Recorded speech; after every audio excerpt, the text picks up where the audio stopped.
Podbox. Ray López presenta Jorge Ortega Ladilla. Ve por todo. ¿Cómo se llama? Y César Millán hizo muy bien su trabajo. Rosita. Rosita. ¿Por qué Rosita? Se llama Rosita porque ese nombre se lo puso Marcela, mi novia. Ok. Pero quería ponerle piña, quería poner el nombre también de algún elemento raro, una fruta. Piña, Okay. Quiero que se llame piña, quiero que se llame plátano, banano. No, dije, no, ponle un nombre. Banano. No, ponle Rosita. Y justo Rosita tiene una historia, porque Rosita, en aquel entonces, Rosita no es de aquí, Rosita es polizón. Ok. Está de illegal alien, como dicen por ahí. Ven, Rosita. O sea, es made in Los Ángeles. Es made in Los Ángeles, justo. Ya. Y tiene una historia tiene un background muy interesante, porque a ella es, como dicen en Estados Unidos, es rescue dog, ¿no? Ok. Perro de esos que están rescatados. Y era un perro que justo era... Ella vivía en la calle y vivía con un, para variar, con un vagabundo en Los Ángeles, que Ya. era como un montón. Ajá. Ahí en el Skid Y Row de Los Ángeles. ahí en el Skid Row de Los Ángeles no la rescataron. En realidad el vagabundo llegó y la entregó. ¿Por qué? Porque estaba muy chiquita, muy cachorrita. Ahorita tiene 6 años. Ok. Y la atropellaron cuando era un cachorro. Y quedó mal de su cadera. Ujú. Después la vas a ver, pero vas a ver que camina y cojea de la patita del lado de atrás. Y él la entregó, ¿no? al shelter. Luego la adoptaron, Ok. pero la adoptaron cuando tenía 1 año. Y la persona que la adoptó era una gran deportista. Era una chica que era deportista. Ok. Y se le ocurrió adoptar a un perro que tenía un problema de cadera y llevarlo a correr. Wow. Ahí en las montañas. Obviamente, un cachorro de 1 año llevarlo a correr, pues no seas malo, ¿no? Cuando Claro. tú eres un super corredor, pues no seas malo. Claro. Y y la devolvió. O sea, terminó devolviéndola. No sabemos por qué, ¿no? O sea, pues bueno, más bien sí sabemos por qué, porque no podía seguirle el paso. Ya. Y de ahí justo estábamos, Marcela y yo, en Los Ángeles. Estábamos tratando bueno, a Marcela le gustan muchísimo los perros, a mí también me gustan, pero a ella le gustan mucho más. Ya.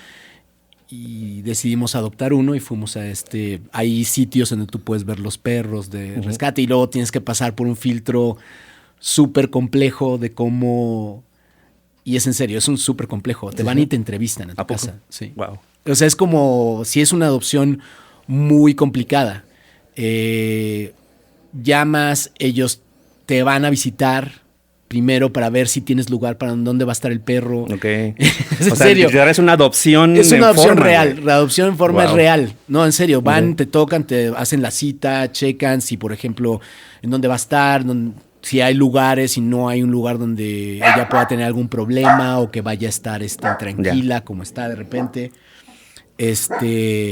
Pero bueno, te juro, fue la chica, lo checó y después de eso nos dijeron, ok, ahora la voy a traer. Entonces la trajeron y bueno, pues ahí ya hicimos clic con Rosita. Pero sí, en realidad el nombre Rosita, bueno, ya te conté toda la historia, ni te dije por qué se llama Rosita. No es más que un nombre que le gustó a Marcela, le dijo se va a llamar Rosita. Un nombre mexicano. Y un nombre mexicano en Los De Los Ángeles.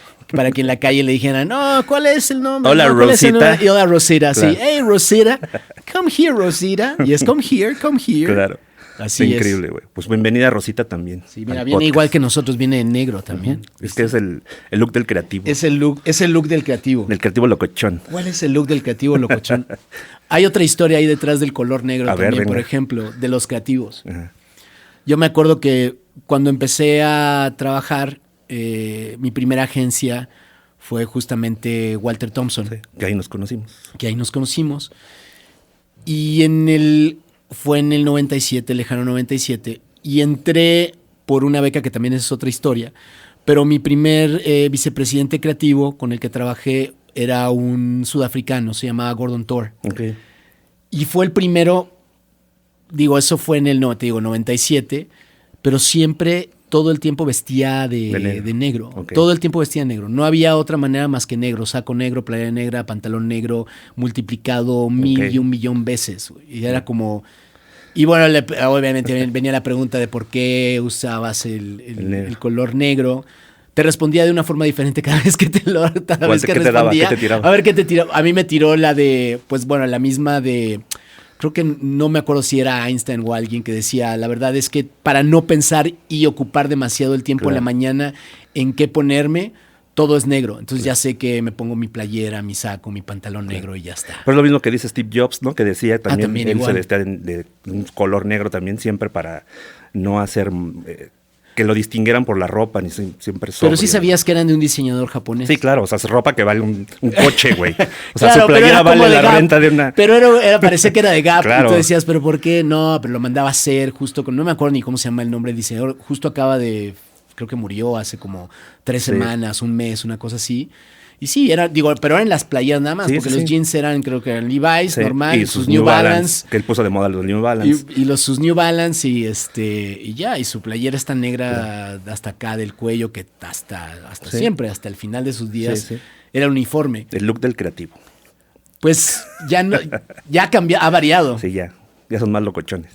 No lo sé, no sé si son más locochones. Pues tú que estás todavía muy metido en la publicidad, yo estoy un poquito fuera, entonces no sé cómo se visten hoy. En los últimos 2 años no lo sé, apenas estamos regresando a oficina. Sí, Entonces eso sí. tengo que regresar y Porque ver. entonces pero antes ahora el look oficial es la pijama.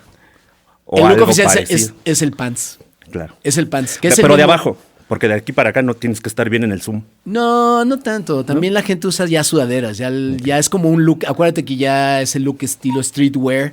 Que es como, claro, siempre, Sí, sí, digas, sí. siempre y cuando digas Supreme. Exactamente. Ya. Siempre Aprobado. tenga un logo caro Aprobado. o fancy. Adidas, se vale. Supreme, Nike, Claro. algo locochón, como tú dices, ¿no? De algún ilustrador Exactamente. famoso, funciona.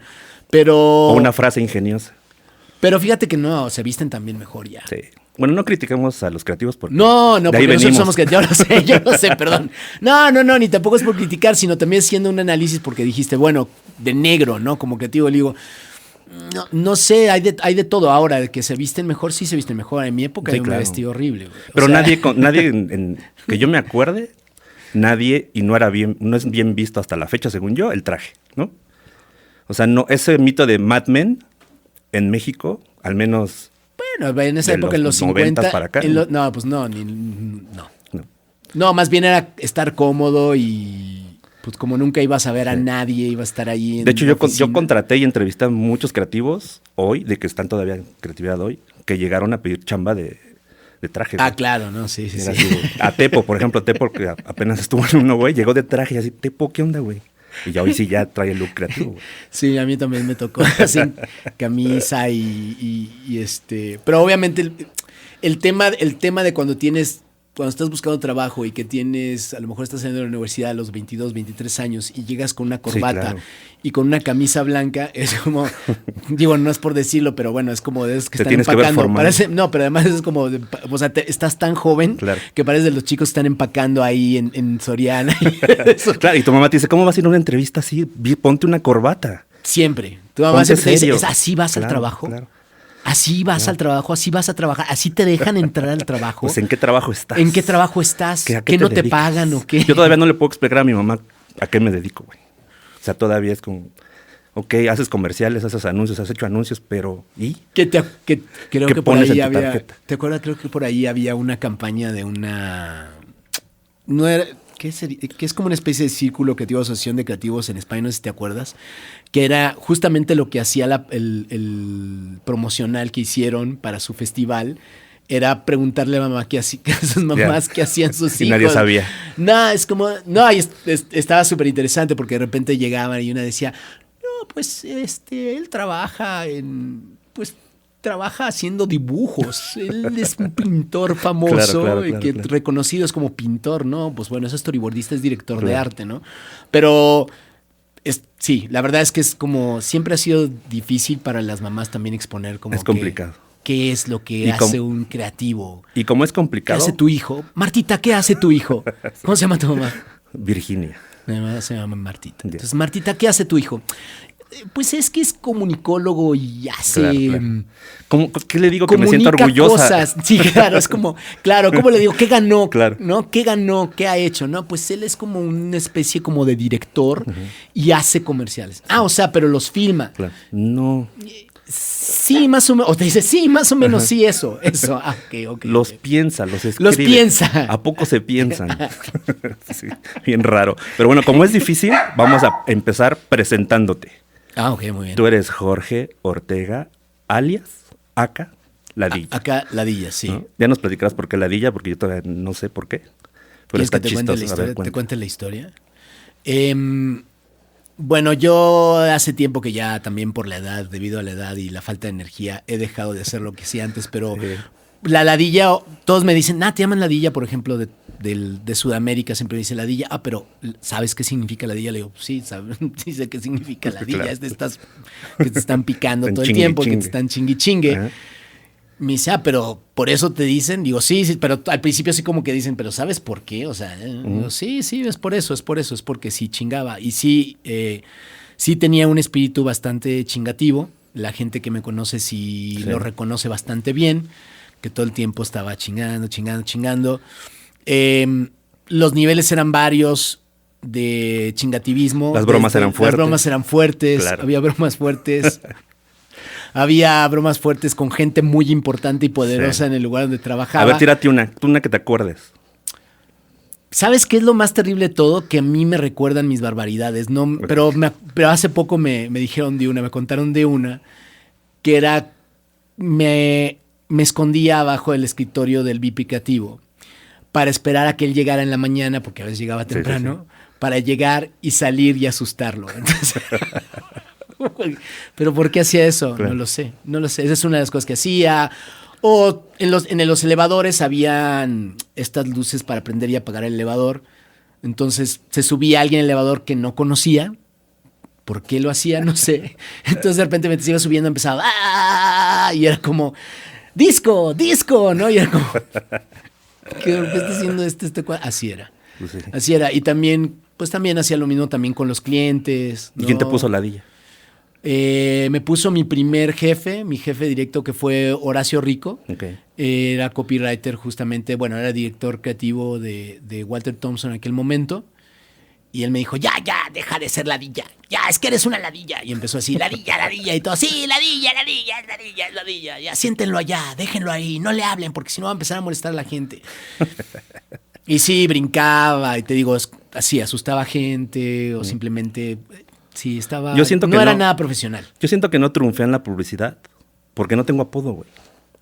Todos tienen apodo. Ray no es apodo, güey. No, me es mi nombre, güey. Ya lo sé que es tu nombre, pero Lo voy a tomar como un apodo. Pero cuenta como un apodo. Lo voy a tomar como un apodo Cuenta para como un sentirme apodo. menos peor. No. Hay de todo, hay todo tipo de apodos. Todos ¿no? tienen apodo. Estoy pensando quién no tiene apodos. ¿Quién yo conozco? Hay algunos que no se pueden decir, pero todos tienen apodos. Porque no lo saben. Tampoco no los... sí lo saben. Hay algunos que tienen apodos, pero no saben que tienen apodo. Y aquí se queda el comentario. Sí, está interesante eso. A lo mejor fuera de esto me puedes platicar al quiénes ratito te son. cuento. Pero sí, también es una... ahora ya se ha dejado de hacer eso. De los Porque ya no apodos. es políticamente correcto. Ya no es políticamente correcto y también, pues, no O sea, está había bien. en Walter había alguien que se le decía negro, ¿no? Sí, un el negro, negro. ajá. Todavía se le Todavía sigue está, diciendo. ajá. Pero Saúl Escobar. Saúl por ejemplo, Escobar, es un claro. nombre, sí. A él Y- no le importa que le digan así. No, pero hoy no podrías bautizar a alguien así. No. Te clausuran, te sacan de la agencia así. Váyase. Váyase. Bueno, y ni ladilla. En realidad ya no se dice nombres, ya no hay sobrenombres. Ahora somos correctos. No hay Esta que es hacer una muy chistes buena pregunta. malos. Bueno, pues anglicismos, Sí. ¿no? De repente, Miguel, ¿qué pasó, Mike? Exacto. ¿No? ¿Qué pasó, Lu?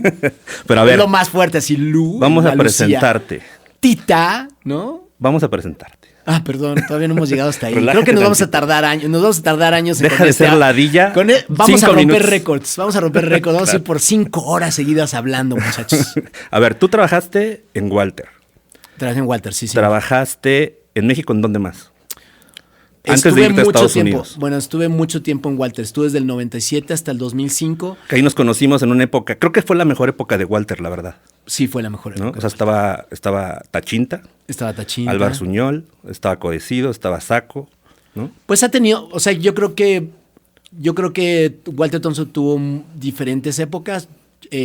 Ha tenido también, recientemente también Sí. tuvo buenas épocas en esta segunda época, década. Cuando regresó Leo Varela, que estuvo también Gaitán, que estuvieron, o sea, sí tuvo sus buenas épocas, tuvo ups and downs, pero siempre como que se mantuvo Sí, estuvo hasta... Saco, estuvo ¿cómo se llama este ¿Quién? muchacho? El que hizo Pictoline. Salles, güey. Estuvo Sí, Salles, Salles. ¿no? Estuvo Dani Granata. Que eso fue como otra época chingón. Claro que después ellos se fueron Estuvo Gaitán. Flow, que estuvo Gaitán. No, o sea, sí hubo, siempre, Sí. hubo Como que épocas esa diferentes. época fue Hubo épocas diferentes, pero sí, digo, las épocas en realidad, como las hemos contado, las contamos más en términos de fiesta. Claro. ¿No? ¿En qué épocas eran las mejores fiestas? Las mejores fiestas. Esa era la mejor época es más, de la agencia. esa fue Claro. la mejor época de la Claro. Es como, ¿cuál fue la mejor época de la agencia donde había las mejores Claro, fiestas? Y tienes fue razón. esa época. No Eso lo fue. había pensado. Pero en realidad sí, la agencia pues Sí. sí tuvo bastante representantes, tuvo su buena época también de premios, y gente también muy talentosa pasó por ahí. Pero sí, mucha gente se acuerda más bien de las fiestas, Claro. que dices, esa época de las fiestas de, Sí. ¿te acuerdas cuando se iban, cuando trajeron cuando vinieron de, ¿cómo se llama? Porque hubo un momento, hubo un intercambio, cuando llegaron los colombianos, cuando estuvo Tachinta, cuando estuvo también Jimmy Evans, que fue Claro. presidente de ahí, que después también hablaste Llegó ahorita de Álvar. de Álvar Suñol también, que estuvo también Patola, que también estuvo mucha Sí, gente estuvo- ahí fue rondando, una estuvo época divertida. Zunini, estuvo Claro. Chamont, Claro. sí, hubo Sí, estuvo bueno. Entonces, ¿estuviste ahí en Walter y después? de Walter en el 2005. Después estuve un rato con Candy Crudel, abrió una agencia interna cierto. para Camino Real, ¿no? Camino Real, y La base. la verdad, la base justo. Y me dijo, más que invitarme, yo me autoinvité, porque yo justamente la conocía a ella en Walter. Un ratito, estuvo muy poco tiempo. Ya. Estuvo como en un inter entre cuando estaba ella con Tebladura en Shayat, no era Shayat, era Terán, ¿no? Terán, exacto. Tebladura, ajá. Estuvo un rato en Walter, y de ahí justamente fue que ella abrió la base. Ya. Y en ese momento me pareció súper interesante saber cómo es que se abre una agencia, ¿no? In-house, era in-house Sí, independiente sí. también, porque no solamente era... No le daba servicio solo a Camino Real, exacto, sino a más marcas. Fichaban por marcas. Y ahí estuve poco tiempo, pero fue un tiempo también de aprendizaje muy interesante y muy intenso con ella, porque también te digo, era como cómo empezar algo desde cero, Claro. con procesos desde cero. Entonces estuvo interesante, y de ahí fue que me fui por primera vez a Estados Unidos. Crispy? No, Ok. ahí estuve primero en una agencia del mercado, era una agencia mediana que tenía una agencia gringa que se llamaba, bueno, primero se llamaba Inspire, la agencia, era una agencia hispana para el mercado en Estados Unidos, estaba en Dallas, Texas, y era parte de una agencia mediana que se llamaba Moroc. Ok.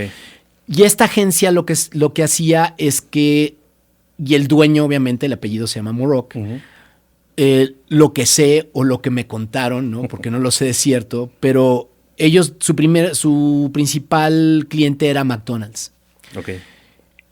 ¿Y por qué fue su cliente ahora? Ellos no hacían, por ejemplo, las grandes campañas de brand que hacían en esa época Leo Burnett, DDB, o ya no me acuerdo cuál era la otra agencia, pero había 3 agencias que le daban servicio y que hacían las campañas de branding de McDonald's, que era Leo Burnett, y de repente la Happy Meal creo que lo hacía DDB, y alguien más hacía desayunos.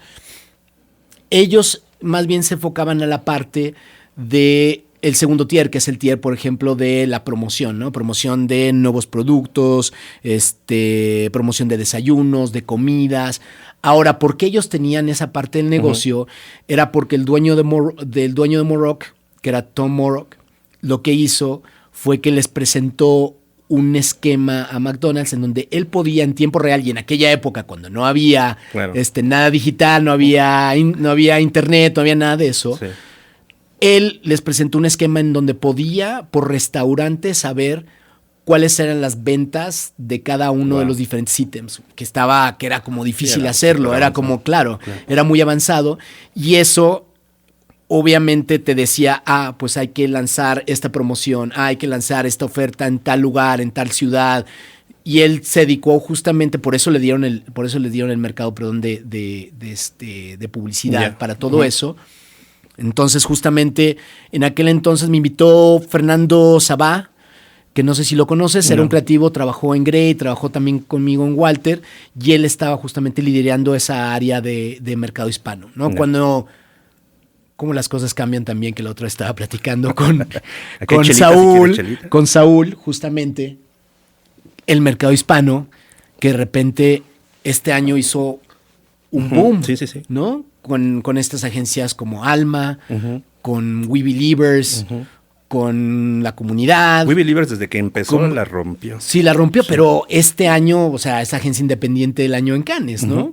Y de repente tienes a Alma también, ¿no? Con Suñol, y de repente también, o sea, era en aquel entonces, era cuando sí había algunos creativos, no todos se iban para allá, pero también no era un mercado de comunicación interesante o de publicidad interesante. Es como la liga de fútbol, iba empezando, pero sí había muy buenos representantes. En aquel entonces estaba también una agencia que a mí me gusta mucho, que es donde estuvo Saúl, justamente cuando yo me fui para allá, él estaba en Los Ángeles, que es Grupo Gallegos. Claro.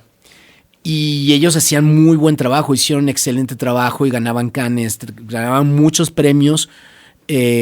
Por ejemplo, hacían cosas con Duracell, hacían cosas que eran sus principales. ¿Cómo se llamaba también esta otra marca? El de Got Milk. O sea, hicieron campañas muy fuertes y bien interesantes de creatividad. Claro. La comunidad también. La comunidad también, en esa época también. Y sí, era un mercado que en realidad era como, pues bueno, ¿qué está pasando? Era nada más, lo más interesante era como ir, acercarse a ver si alguien podía saltar a las agencias del mercado general o ver cómo se trabajaba allá. Entonces, cuando yo fui para allá, fue justo por eso, por tratar de aprender cómo funcionaba el mercado hispano en Estados Unidos y también aprender cómo funcionaba, porque estaba también dentro de una agencia de mercado general, ¿no? Aunque no era una agencia con un nombre muy poderoso, muy grande, pues llevaban un cliente muy importante y todo se presentaba en Chicago. O sea, nosotros íbamos y le presentábamos a los mismos clientes que le presentaba también Leo Burnett, los mismos clientes que le presentaban también a DDB, ¿no? Y eran, ya no me acuerdo del nombre, pero sí a ellos les presentábamos las campañas, ¿no? Y y bueno, eso fue el inicio de tu carrera en Estados Unidos. En Estados Unidos. Estuve ahí 2 años y medio, casi 3. Y luego llevé justamente McDonald's. Estuve trabajando también para Verizon Wireless, pero principalmente McDonald's. Y pues también muy interesante porque también filmábamos. McDonald's, por ejemplo, ellos tienen su propio set.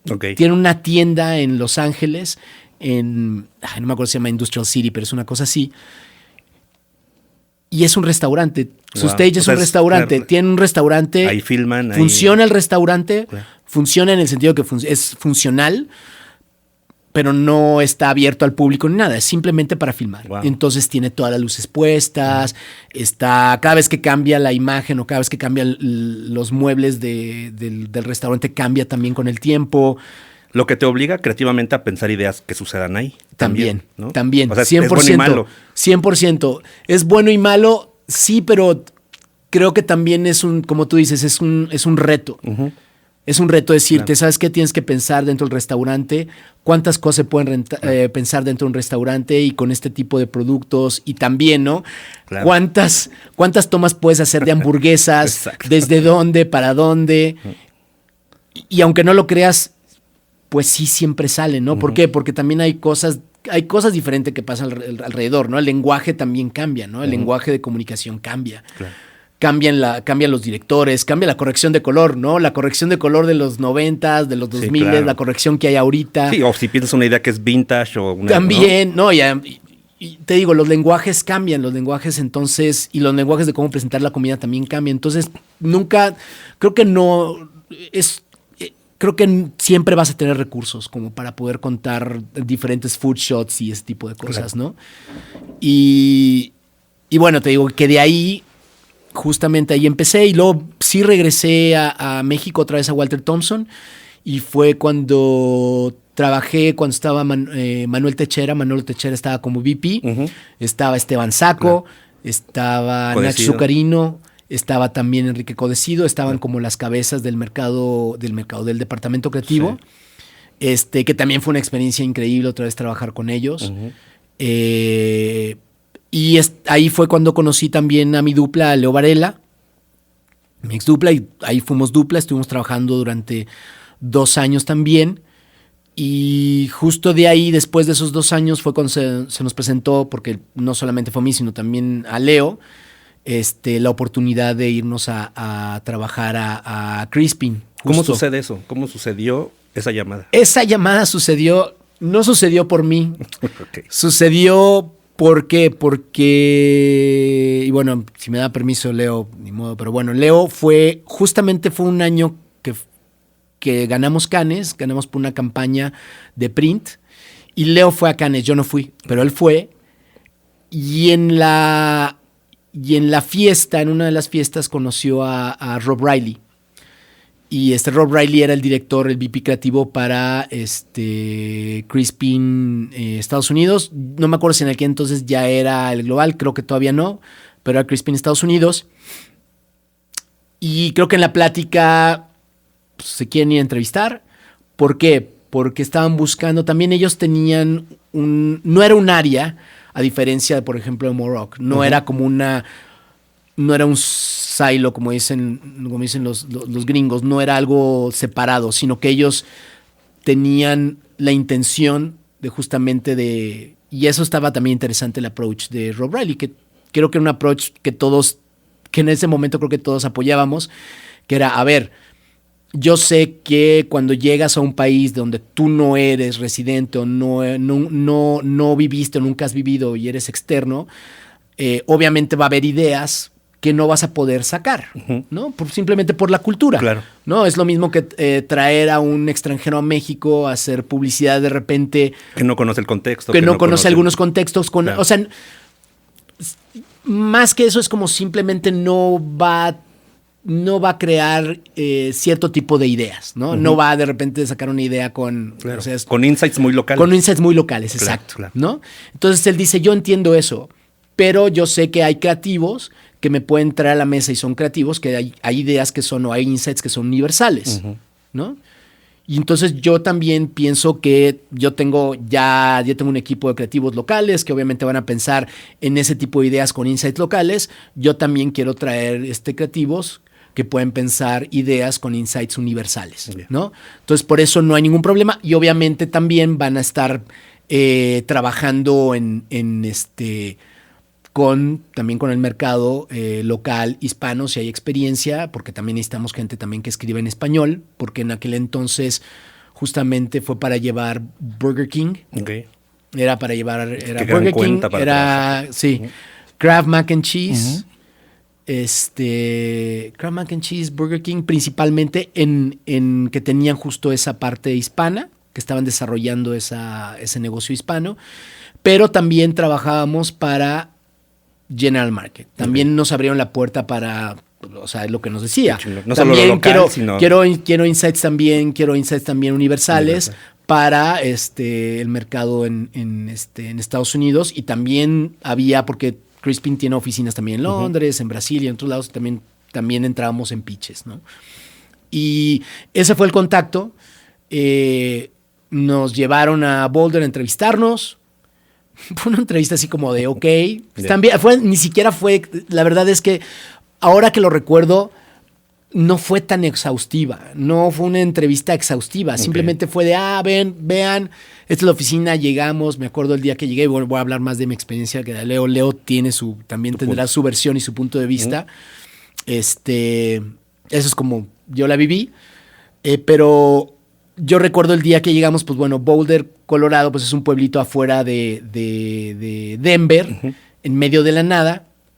Y es como que está haciendo una agencia en medio de la nada, ¿no? Porque, pues, ¿quién se le ocurrió traer esto? Y bueno, tenían también una respuesta para eso, porque también preguntamos eso. Eran 500 personas. Había 500 o 600 personas en esa oficina que venían de toda parte del mundo, porque sí había gente. Y nada más para darle contexto a esto, era en esa época, estamos hablando del 2011, enero 2011, diciembre de 2010, Crispin había sido nombrada la agencia de la década por Adweek. Y es una agencia con un historial súper interesante que tuvo durante toda esa época, porque se metió muchísimo. Me voy a atrever a hacer un statement muy fuerte. Pero, y a lo mejor porque no conozco bien todo, pero bueno, desde mi punto de vista, creo que ellos son los que hicieron el footprint de cómo ahorita estamos trabajando. Claro. ¿El footprint en qué sentido? En el tipo de pensamiento, ¿no? En donde llegas y ellos no pensaban la publicidad de forma tradicional, ¿no? Obviamente también hacían el servicio tradicional de televisión, radio, billboard. Ellos fueron los primeros que empezaron a ser digital y vamos a ser 360. Vamos a ser digital, ¿no? O vamos a ser stunts también. Los clásicos stunts que ahora todos hacen stunts de vamos a crear este casco que al mismo tiempo puede también leer. Sí, que también puede leer, no sé, te dice exactamente qué es lo que quieres comer, ¿no? Ellos son los primeros que empezaron a hacer ideas a nivel digital, innovación muy, muy grande. Te estoy hablando ellos empezaron en 2005, no 2010, cuando ya desde el 2004, 2005 ya tenían ejemplos. Por ejemplo, digital, tenía una cosa que se llama, por ejemplo, Serbian Chicken, que lo que hacía era un sitio en donde tú ponías, que era de Burger King, porque tenían hamburguesas con pollo, y era un sitio en donde lo único que tenías que poner era quiero que el pollo cante, y cantaba. Quiero que el pollo brinque, y brincaba. Y filmaron un montón de pollos. Contenido digital. Y sacaron contenido digital y con eso, claro. ¿No? Y te estoy hablando 2005, 2006. Ellos también, ¿no? Cuando todavía no había tantos limitantes con social media. Facebook, el Whopper Sacrifice, ¿no? Que te pedían que sacrificaras a tus amigos en Facebook. Sacrifica a 5 de tus amigos, o sea, bórralos y te regalamos un cupón para que pruebes esta hamburguesa. Totalmente digital y ganó todo. Social media, ¿no? Claro. Y eso, y la forma que ahorita después podemos igual detallarlo, pero sí, el approach, obviamente la publicidad fue así. Era un approach, por ejemplo, y hablando de stunts, ¿no? Ok, un stunt que es más que un stunt, era un stunt es, por ejemplo, lo que hicieron es que no me acuerdo bien cómo se llama la marca, pero esta marca que era más que marca, era una fundación contra del cigarro, en donde lo que hicieron fue al edificio de una de las grandes cigarreras, que creo que era Philip Morris, llevaron un montón de bolsas de cadáveres con esta data que decía que cada día mueren más de 350 personas debido a cáncer pulmonar. Sí. Entonces llegaron a la oficina, lo filmaron en vivo y empezaron a tirar estas bolsas no eran cadáveres reales, pero eran bolsas que parecían, eran props, y llenaron toda la parte de afuera, que era una locura hacerlo. Y entonces era una noticia, fue un video, fue un comercial, fue un montón de cosas. Se vuelve parte de la cultura. Se vuelve parte de la cultura. Cuando empezabas a pensar ideas, justo eso, que se volvieron parte de la cultura. Y también, te estoy hablando de 2005, 2006, era Truth.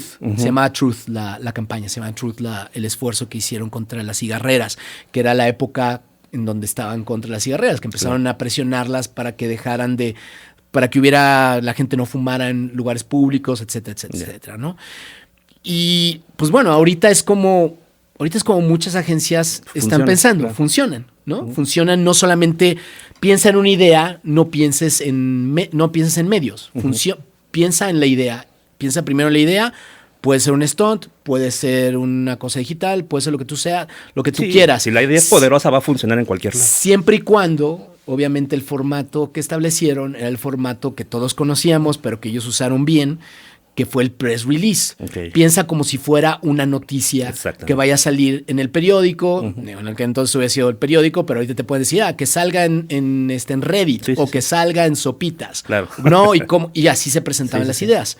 Se presentaban como cómo hacer que fueran culturalmente relevantes, y la forma de probar de que una idea era buena a nivel cultural es que iba a ser cubierta por los medios, Ya. ¿no? Entonces, por NBC, ¿no? por todo eso. Pues bueno, entonces, en esa época, pues fue la agencia de la década. Pues estaba súper interesante llegar a trabajar ahí. ¿Cómo es que esa agencia está en Boulder? ¿Por qué está en Boulder? ¿No? Sí. Y el VP creativo de ahí era Alex Boguski. Ujú. Y a él le gustaba mucho X Games, le gustaba mucho hacer snowboard, y le Ya, gustaba mucho andar ya, en bici. ya. Extraño en aquel entonces, fue porque sí.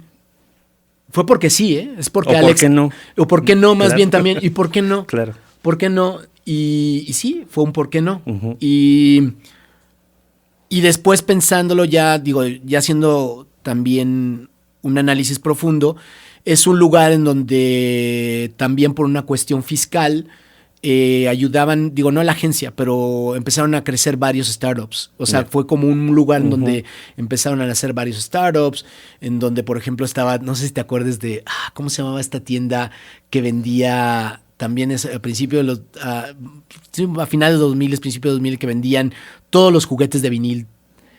¿Te acuerdas? No me acuerdo. Había una tienda específica, que Ya. no me acuerdo cómo se llamaba, y justo estaba ahí. Ahí estaba tenían tiendas en Los Ángeles, en Nueva York, Ya.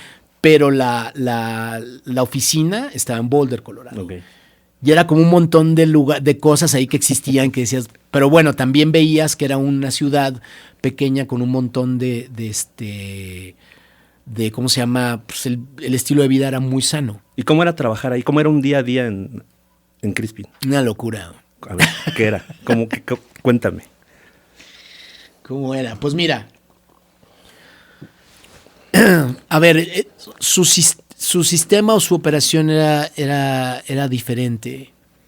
La operación normalmente, o lo que yo llegué, porque yo no fui alto directivo de Crispin, fue un creativo más.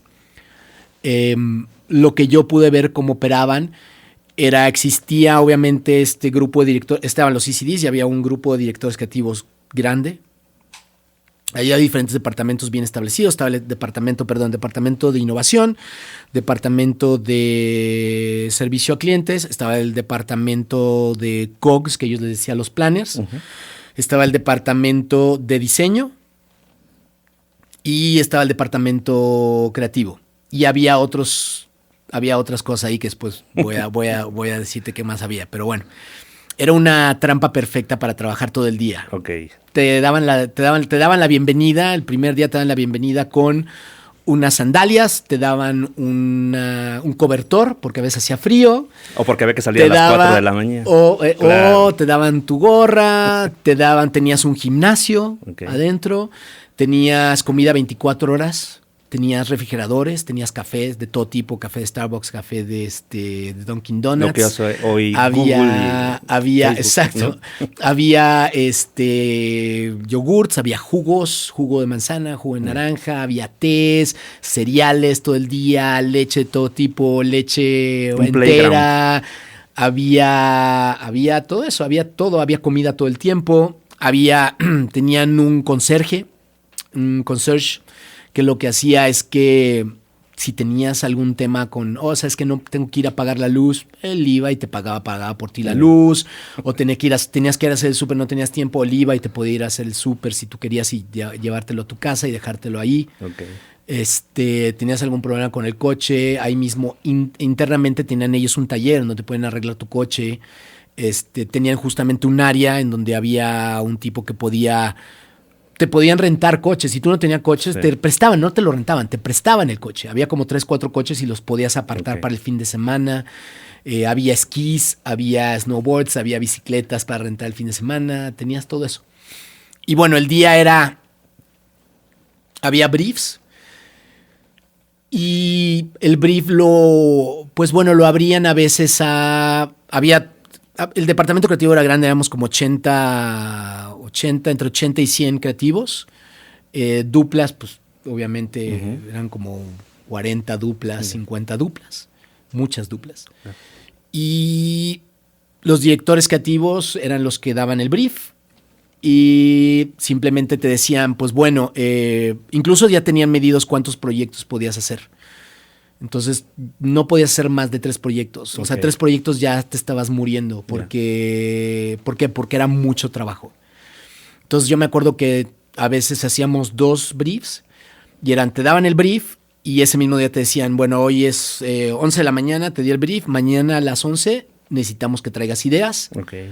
Necesitamos que traigas estos press releases escritos en Word únicamente. Que es el press release, que era como la noticia y cómo creías que la gente iba a reaccionar con tu idea. Al menos mínimo tienen que ser 10 ideas muy buenas. Entonces, si éramos, pues imagínate, si éramos 5 duplas o 6 duplas, pues ya eran 120 ideas. Claro, 120. Bueno, 120, porque a veces eran 10 mínimo, pero todos tratamos de llevar 15 o 18, lo que fueran.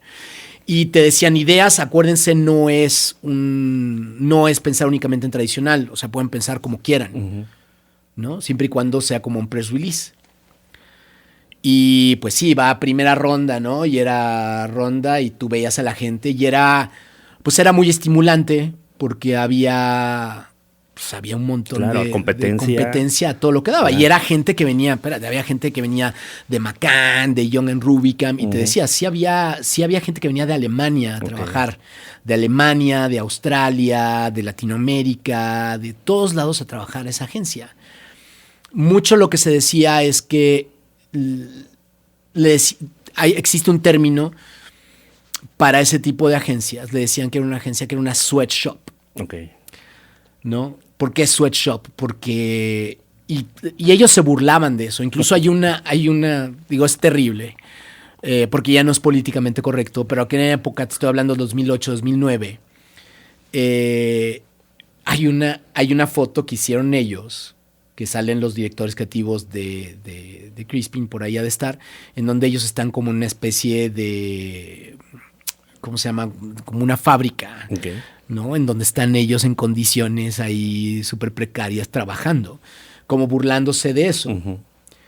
Lo que pasaba es que tú como creativo veías el trabajo que habían hecho antes y veías el trabajo que estaba saliendo y no te importaba. Y mucha gente decía, no me importa estar solamente un año. Por el trabajo que voy a hacer. Por el trabajo que voy a hacer y por la forma de trabajo y por saber y cómo voy a crecer y qué es, ¿no? De qué va. Ahorita obviamente eso ya es imposible, ¿no? De pensar, pero eso es lo que pasaba en esa época y ese era un poquito el mindset de la gente que estábamos trabajando ahí. Entonces era eso, era trabajar hasta tarde, sacar las ideas, escribirlas bien. Nosotros tenemos el doble reto de que se entendieran, ¿no? Porque tenía que ser en inglés. Claro. Me daba risa. ¿Y pero bueno, si lo con hacíamos, Varela? Sí, con Leonardo. Y no se presentaban, ¿eh? Se mandaban. Por eso tenían que estar bien escritas.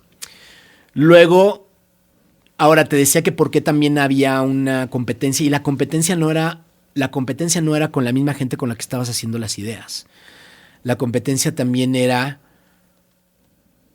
contra incluso otros equipos que estaban haciendo otras campañas. ¿Por qué? Había paredes y se aseguraban de que las ideas aprobadas las vieran todos. Entonces, no importa si tú estuvieras dedicado a un solo proyecto, tú podías ver los otros proyectos y veías las ideas de los otros proyectos y veías las ideas y decías, no. Claro. Porque decías, esta está increíble, esta está buenísima, esta está buenísima, esta está buenísima, esta está buenísima. Y era una pared completa con 80, 60 ideas, 70 ideas. Así me buenas, pasó. Pero buenas. Claro, sí. ¿No? Acá me pasó un poco lo mismo en Ogilvy, con Neil French. Aplicaba la misma. Estuvo una época también en Ogilvy revisando ideas y sí las ponía todas en la pared y era de, no mames, sí están... Había mucha competencia y eso es increíble internamente. Y aquí era, y te digo, era eso todos los días. Lo que tú me acabas de decir era eso todos los días, todo el tiempo. Y también y eran ideas que también son posibles, que también era otra cosa de la cultura que tenían ellos, que era, no sé si estaban locos, pero está súper bueno eso, que era, oye, ¿tú crees que se puede hacer? Sí, sí se puede hacer. Los productores te decían, sí se puede hacer. Es que quiero hacer nevar sí, lo hacemos. En Nueva York durante el verano, sí, claro. Lo hacemos. ¿Cómo quieres que lo hagamos? Lo hacemos, no importa. Veo la manera de hacerlo posible. Dame chance de hacerlo posible porque me gusta tu idea. Los productores te decían, me gusta tu idea y quiero hacerla posible y déjame ver si lo puedo hacer. Si no, te puedo dar una opción de cómo podemos lograrlo. Era una locura eso, ¿no? De que llegues y te dijeran eso, ¿no? Ahora, si hay una estrategia detrás de eso, si había data detrás de eso, y nada, o sea, creo que también pasaba por todo lo checaba justo Alex y también Keller, y también lo veía Rob Riley, y también lo veía Jeff Benjamin, que era justamente la persona que se dedicaba a pensar en tecnología. Entonces, tú como creativo, estoy hablando 2010, 2011, yo no tenía ni idea de qué se podía hacer y qué no se podía hacer. Pero yo llegaba y veía los trabajos que habían hecho y los que estaban haciendo, y era como, bueno, en aquella época, el face recognition, sound recognition. Sí, la inteligencia artificial empezaba, ¿no? Sí, y era como, bueno, se puede hacer algo con face recognition. Entonces llegabas y presentábamos tipo de ideas. ¿Qué se puede hacer con los swipes? ¿Qué se puede hacer? Podemos hacer que de repente una máquina le regale gelatinas, no a los niños, sino a los adultos solamente, pero únicamente porque la máquina reconoce adultos con face recognition. Sí, se puede. Se puede, eso sí. Entonces, obviamente en aquel entonces tenían el tipo que se encargaba de la tecnología, que era Jeff Benjamin, y él te decía si era o no era posible o cómo era posible. Que esa era una gran ayuda. Chief de tecnología. Exacto, ¿no? Y es el Technologist Officer que le dicen también, y que ahorita también creo que ya mucha gente hace. Sí. Ven, Rosita, que se andaba queriendo. Ven, aquí se quiere cerveza. Quiere cerveza. Ven, acá, camita otra vez. Oye, ¿y qué idea te acuerdas que sacaste allá que te encantó, güey? ¿Qué idea que me haya encantado o que se te frustró allá y que querías sacar? Teníamos muchísimas frustradas. Es que te digo que era... Pero, a ver, de que me acuerde alguna frustrada, creo que había una en donde te voy a decir, era tecnología 100%, ¿no? Que era enviarte dinero de tu celular a tu celular. Okay. O sea, simplemente con un swipe y que llegara a tu celular. Ahora existe una cosa que se llama Venmo. ¿Bancos digitales? Sí, son bancos. Sí, no, sí. Pero están los bancos digitales, eso puede ser así. Pero era la forma, era como sabíamos que existía hacer depósito y todo, pues sí lo puede hacer. Pero no estaría increíble que simplemente... que era una mejora en UI, en UX, en experiencia de usuario. A lo mejor en un futuro todavía no sé si ya lo pueden lograr hacer. Era una cosa muy sencilla, no te estoy diciendo que era una idea, porque es lo primero ahorita es lo que me acuerdo. O sea, si llego otra vez a los cuadernos, a lo mejor me acuerdo de otras cosas, pero era una cosa que queríamos hacer, que podías contar el dinero y luego pasar. O sea, es como, sí, ahí te va. Swipe, ya está, perfecto, güey. Wow. Y era... No sé si es posible ahorita, no sé, pero bueno, era una cosa que creo que todavía no se logra. Y a lo mejor no es nada increíble, pero es algo que estábamos seguros que la gente iba a poder hacer y es también...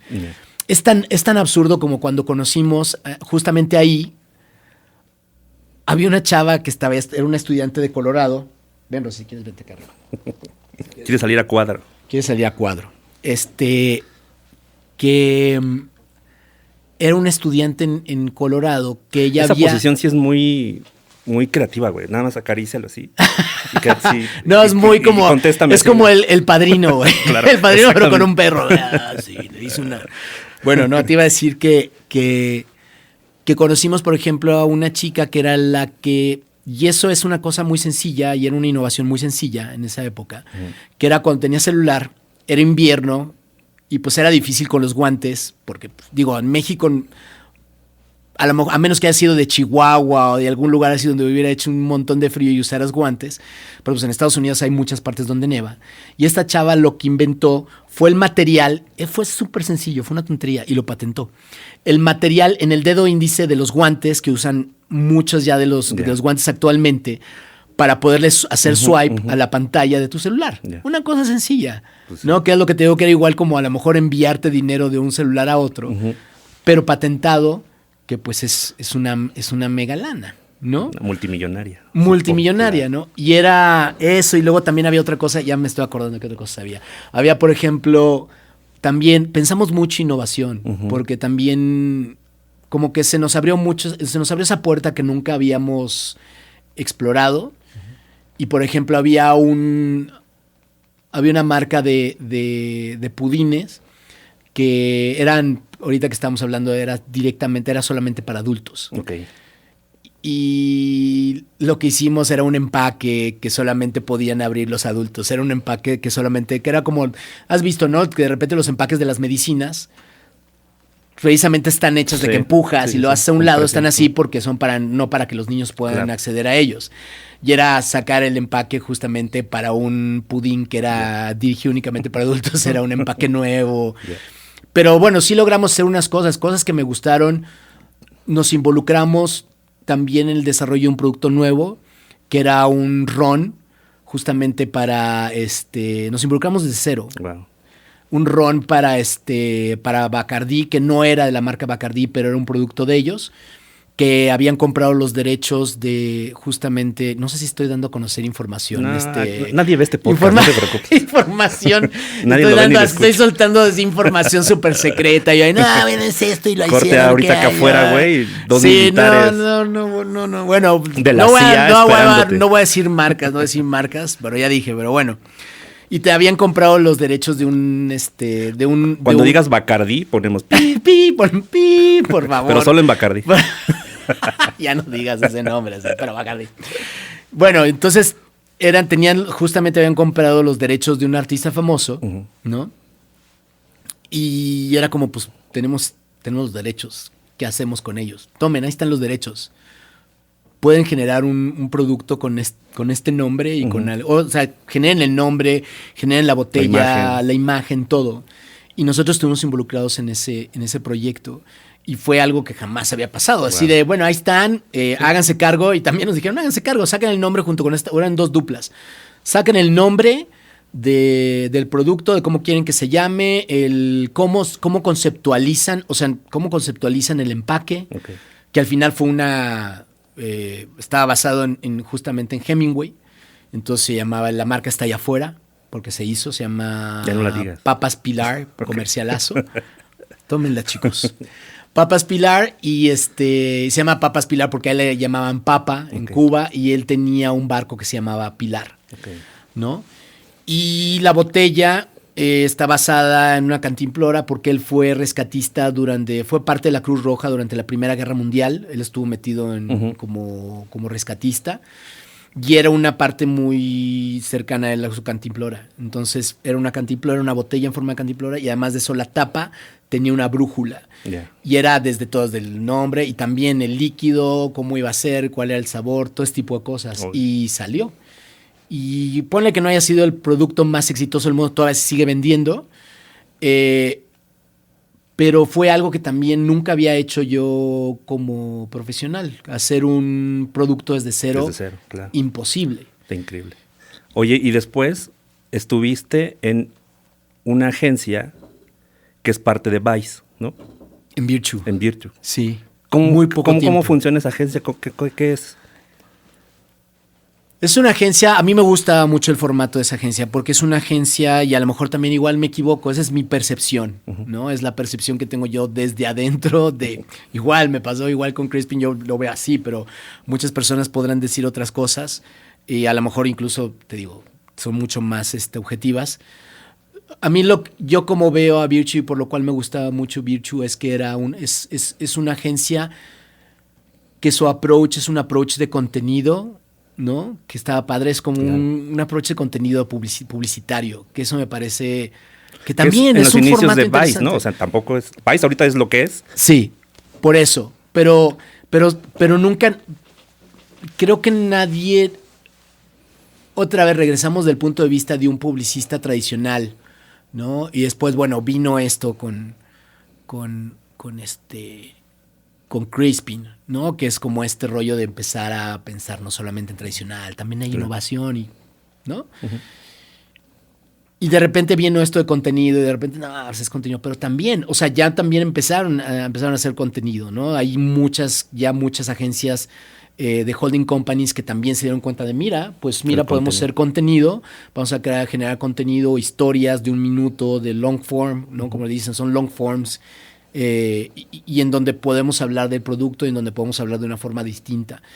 Y ellos justo era lo que hacían, ¿no? Precisamente por Vice, porque todo era a través de Vice, y ellos empezaron a decir, bueno, una manera de vender espacio publicitario, pues no es espacio publicitario, es más bien que no sea publicidad, sino que sea un contenido, que sea una entrevista, que sea un video, que sea y ahí fue donde pues bueno, vino la necesidad de Virtue. Y creo que también no solamente es el contenido por el mero contenido, sino también tenía un punto de vista que es el punto de vista de Virtue, que trae obviamente la editorial de Virtue, ¿no? Que también era una cosa diferente también cuando sale. Cuando se lanza Virtue como portal de noticias, y ahorita otra vez se retomó en Estados Unidos como un portal muy interesante. Muy interesante los puntos de vista, ¿no? Cuáles son exactamente la edición, de qué van a hablar y qué no van a hablar. Puedo decir que es como, pues sí, como muy atrevido, ¿no? Cosas que nadie se atreve a hablar en los outlets de noticias tradicionales. Y eso también también se destila justo a ese approach publicitario de contenido, que también está padre, ¿no? ¿Y qué haces ahí? ¿Cuál era tu función? Ahí yo estuve trabajando, muy poco tiempo estuve trabajando como grouper. Okay. Estuve trabajando como grouper para... Grouper, ahí también se transformó la agencia. Yo también llegué a un momento en donde se transformó la agencia. Llegué para trabajar como grouper desde Los Ángeles, desde la oficina de Los Ángeles. Para Los Ángeles, veía trabajo en Los Ángeles, en Nueva York, en Toronto, en México.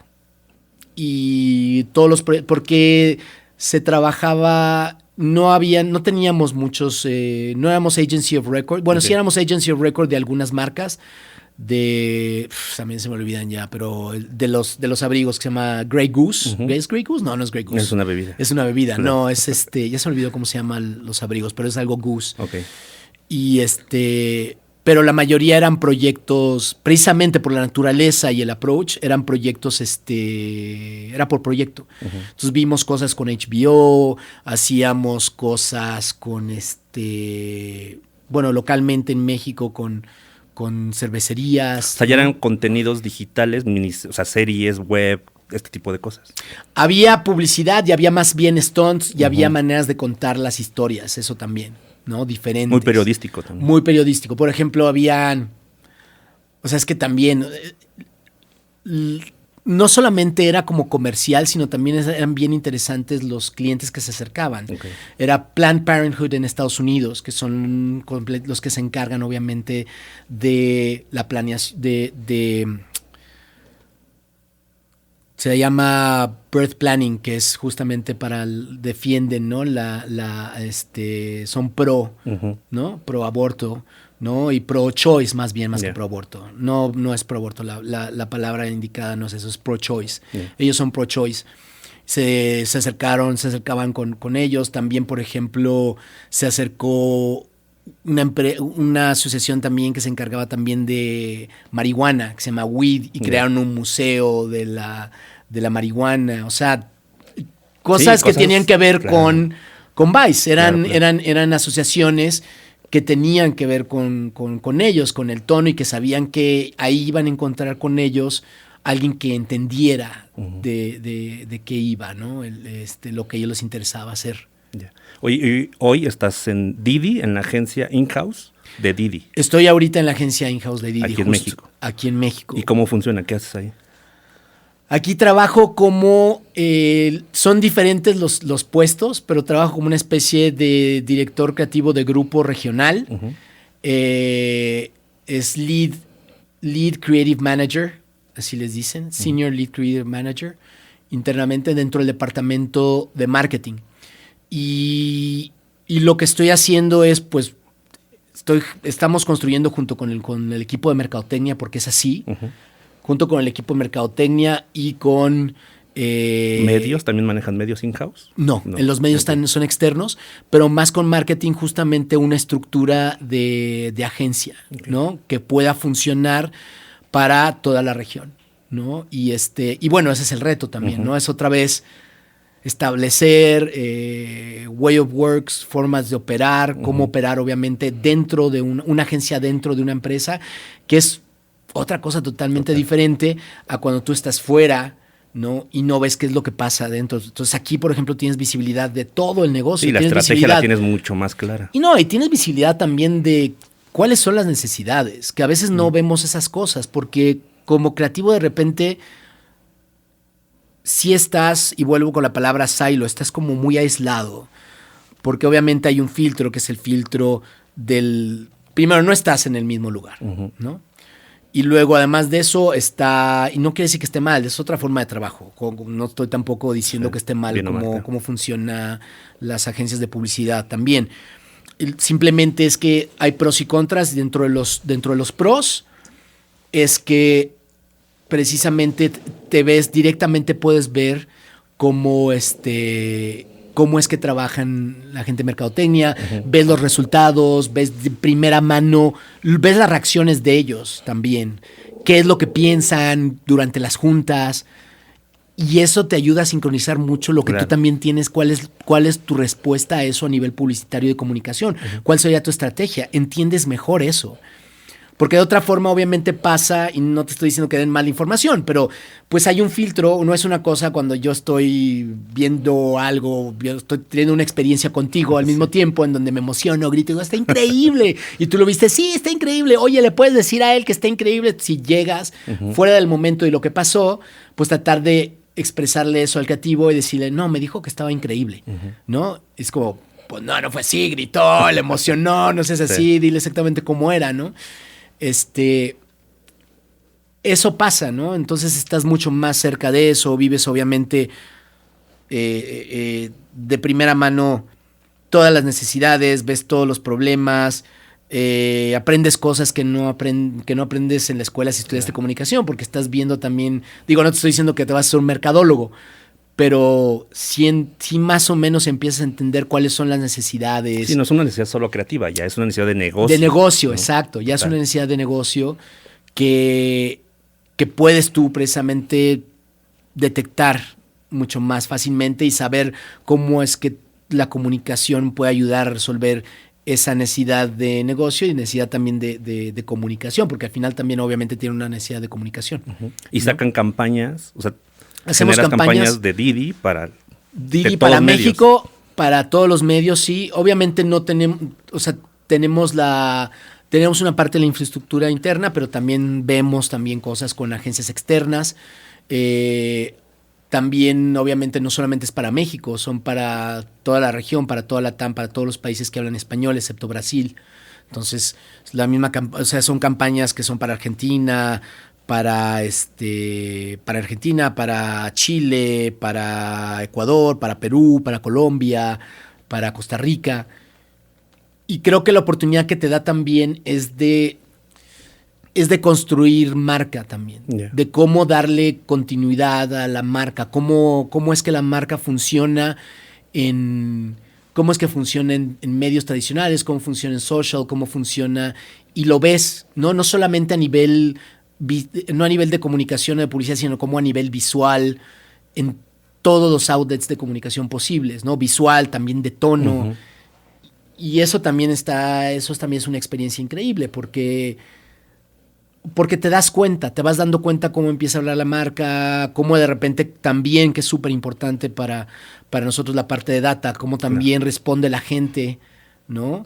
Cómo es que responde a la publicidad, cómo la perciben, como y también el ambiente colaborativo, que tienes que colaborar con gente de mercadotecnia, con lo que antes tú, como lo que conoces como clientes, Sí. pues son tus peers, Ujú. son alguien que están trabajando contigo, ¿no? Y ya hay un ánimo de colaboración todavía más grande, se potencializa aún más, Ya.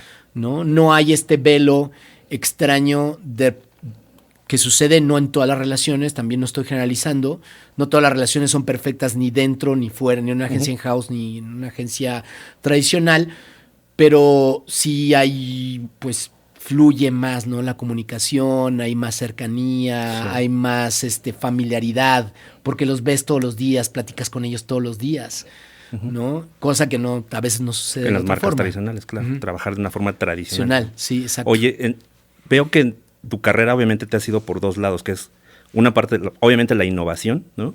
Te gusta mucho la innovación, pero también la parte social.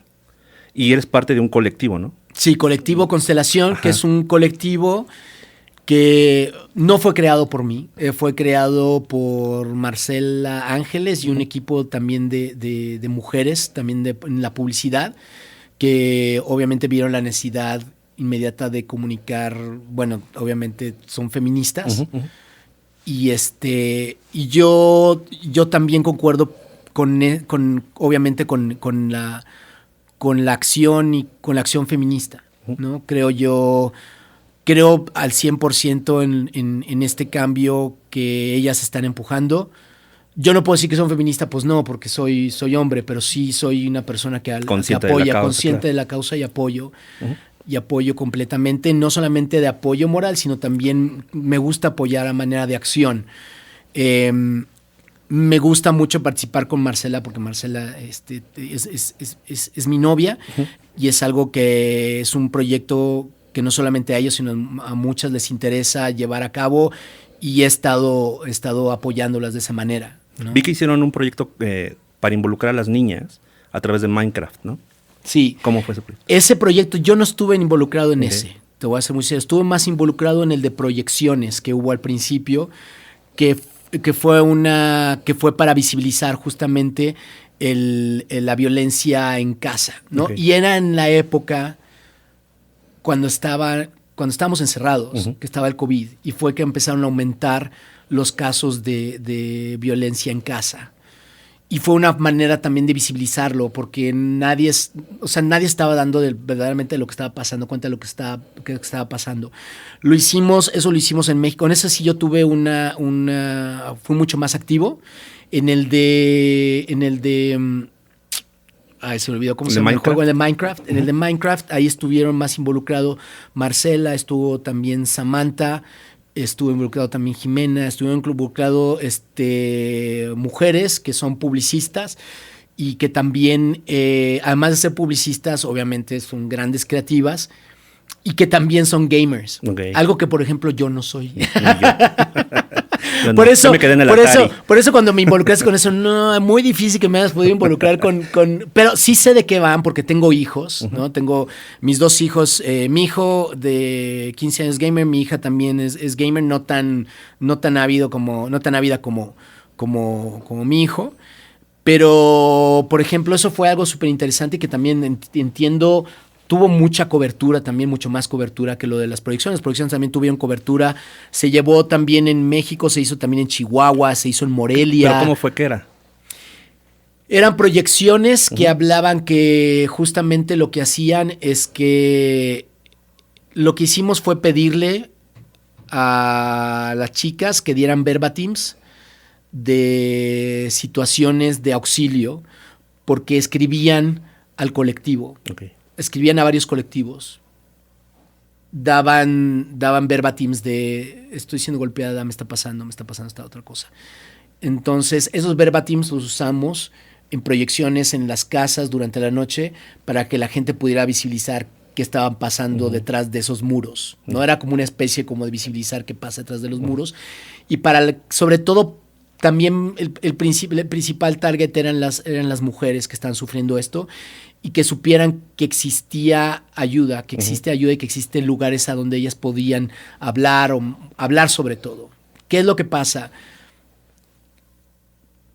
lo que pasa es que no me gusta mucho hablar del tema porque no soy, obviamente, como te digo, no soy mujer, no vivo de primera mano esto, solamente estoy repitiendo las experiencias, ¿no? De las mujeres, pero lo que sé es que, por ejemplo, les cuesta mucho trabajo. El hecho de salir, es muy difícil salir de casa porque es estar dejando, a veces simplemente no son mujeres que a veces no tienen manera de valerse por sí mismas o conseguir un trabajo, no tienen a dónde ir. A veces tienen miedo de que salir y no poder salir con sus hijos porque su esposo, porque ellas son violentadas y su esposo puede quedarse con sus hijos. O sea, hay muchos miedos, sí. No es tan fácil, porque obviamente todos respondemos, no, ay, pues que se salgan. No es fácil. Claro, no es tan fácil. No es tan fácil. No es tan fácil porque hay miedo, porque hay represalias, hay violencia, hay cosas muy profundas. Y existe un grupo que te puede ayudar a hacer eso de manera integral, donde puede colocarte en un lugar, en una casa donde puedes estar a salvo. Pero precisamente, te digo, no me gusta mucho hablar de eso. Se llama Colectivo Constelaciones. ¿Y cómo lo pueden encontrar en redes sociales o cómo está? En redes sociales, lo pueden encontrar directamente como así, Colectivo Constelación, y ahí pueden entrar y pueden ver los trabajos que se han hecho. Pero bueno, hay muchísimas otras cosas, hay muchísimos otros colectivos que ayudan. Estoy involucrado con eso porque me interesó, obviamente, porque ahí está, me jaló ahora sí que Marcela, y por eso estoy involucrado con eso. Igual también estoy involucrado de la misma forma también con el círculo. Sí, que es lo que quiero hablar. O sea, parte también de eso es, impulsas, ¿no? También esa parte en el círculo creativo. Eres copresidente junto con Gaby. Sí. Justo también para visibilizar esa parte. Sí, 100%. Me gusta como hacer un poquito el recuento porque no te estoy diciendo que hayamos sido los que generamos todo este movimiento, porque los que generan el movimiento al final son las mujeres. Claro.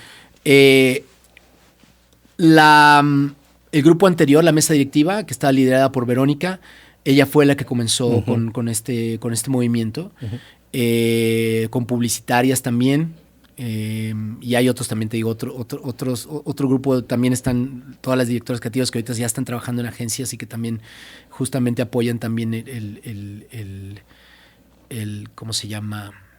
Pues sí, el movimiento, la visibilización.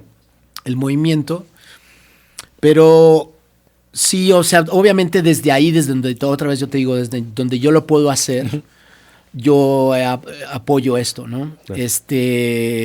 Pero en realidad la principal abanderada siempre es Gabriela Paredes, y también están todas las mujeres que están dentro de la mesa directiva, claro, ¿no? Que son las principales abanderadas de esto.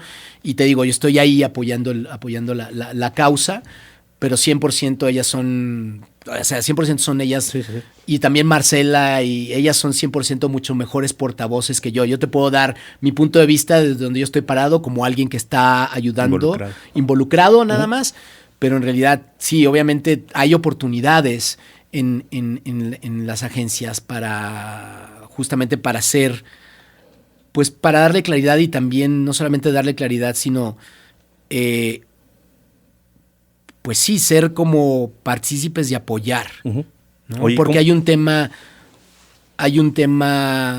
que tiene que ver con sueldos, ¿no? Que es igualdad de sueldos. Hay temas que tienen que ver con contrataciones, claro, también, con oportunidades, con espacios, con crecimiento. Que no solamente es algo que está sucediendo en México, está sucediendo también a nivel global y que está sucediendo en otras industrias. Pero bueno, te digo, eso es como yo completamente convivo con todas esas ideas, ¿no? Y las apoyo al 100%. Claro. Oye, y hoy, al día de hoy, ¿cómo está el círculo? Al día de hoy, ¿cómo está el círculo? Pues bueno, estamos entrando en la última fase del segundo año como presidencia. Nos ha tocado, es una lástima que no esté aquí Gaby, pero nos ha tocado así que llevar en el círculo, toda la mesa directiva nos ha tocado llevar todo el círculo desde la pandemia a esta nueva, por fin, normalidad, en donde ya poco a poco empezamos a tener acciones y eventos presenciales, que eso está buenísimo. Claro. Y ahorita te digo que ya estamos en la última parte de nuestro segundo año, porque ya lo que sigue después de esto es el Círculo de Oro, y después del Círculo de Oro pues ya sería nuestro último Círculo de Oro, justamente. Vamos a tener una plática antes de eso, estamos pensando en tener un evento justo antes del Círculo de Oro. Después de esto, esa plática dará pie al Festival del Círculo de Oro, y ahí terminaremos. ¿Va a regresar a Acapulco? Cuéntame, ¿Sabes? ya, dinos. No sé todavía. Se extraña Acapulco, güey. Yo lo sé, mucha gente nos ha dicho eso, muchas personas nos han dicho eso. Estamos viendo la posibilidad, sí está sobre la mesa, no sabemos si va o no va a suceder, pero sí está sobre la mesa, está dentro de las opciones. Cuenten conmigo para hacerlo en Acapulco. Yo quiero que regrese a Acapulco. Se necesita, hace falta. ¿Por qué tienes tanta ganas de ir a Pues Acapulco? porque es bien padre ver a todos ahí celebrando, yo lo sé, festejando, yo lo sé, conociéndose. yo lo sé. O sea, hay mucha gente que hoy en día yo no conozco, por ejemplo. Me encantaría volver a ir al Círculo para otra vez volver a conocer gente y estar ahí. Sí, no, claro, es importante. Es una parte que obviamente nos ha quitado el COVID, ¿no? Que es la conexión con la gente, hacer networking, que pues bien o mal, pues siempre es importante. Claro. Conocer gente dentro de las agencias, qué haces, qué no haces. Necesitamos gente así acá. Qué bueno, Claro. que sea oportunidad para gente que está buscando trabajo. Y estar jurando también Y ahí. estar también ahí de ¿No? juez, Claro. exacto. Estar de juez, estar todos juntos viendo el trabajo, que es inspirador. Siempre es Sí, inspirador total. para todos. No es como una bocanada de aire frío, de aire frío.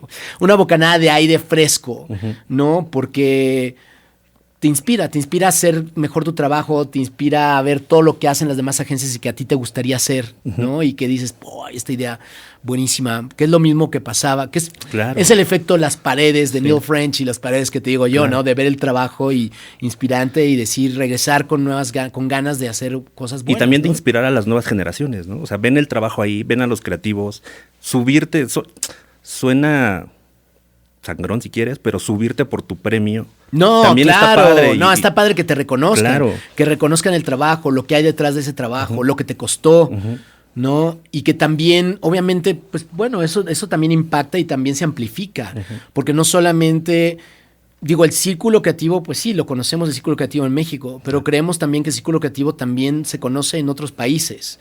Se conoce también, los círculos se conocen, también nosotros tenemos contacto con los círculos de otros países, ¿no? Pero también son reconocidos tus premios en otro lado, ¿no? También igual cuando aparece que fue agencia del año, tal agencia en el círculo creativo, dicen, mira, la agencia, Claro. la agencia que fue la agencia del año en México fue tal. Y es por el círculo creativo, ¿no? Entonces sí es súper importante y están, y creemos que también están, obviamente, tenemos mucho apoyo también de los expresidentes que siempre están, expresidentes, expresidentas que siempre han estado ahí y que nos siguen todavía apoyando y que siguen obviamente llevando el círculo adelante. No solamente somos nosotros, suena trillado, el círculo somos todos y es real, Claro. ¿no? Y es algo que siempre platicamos como mesa directiva, que sí es verdaderamente padre y es súper alentador hacer esto, Sí.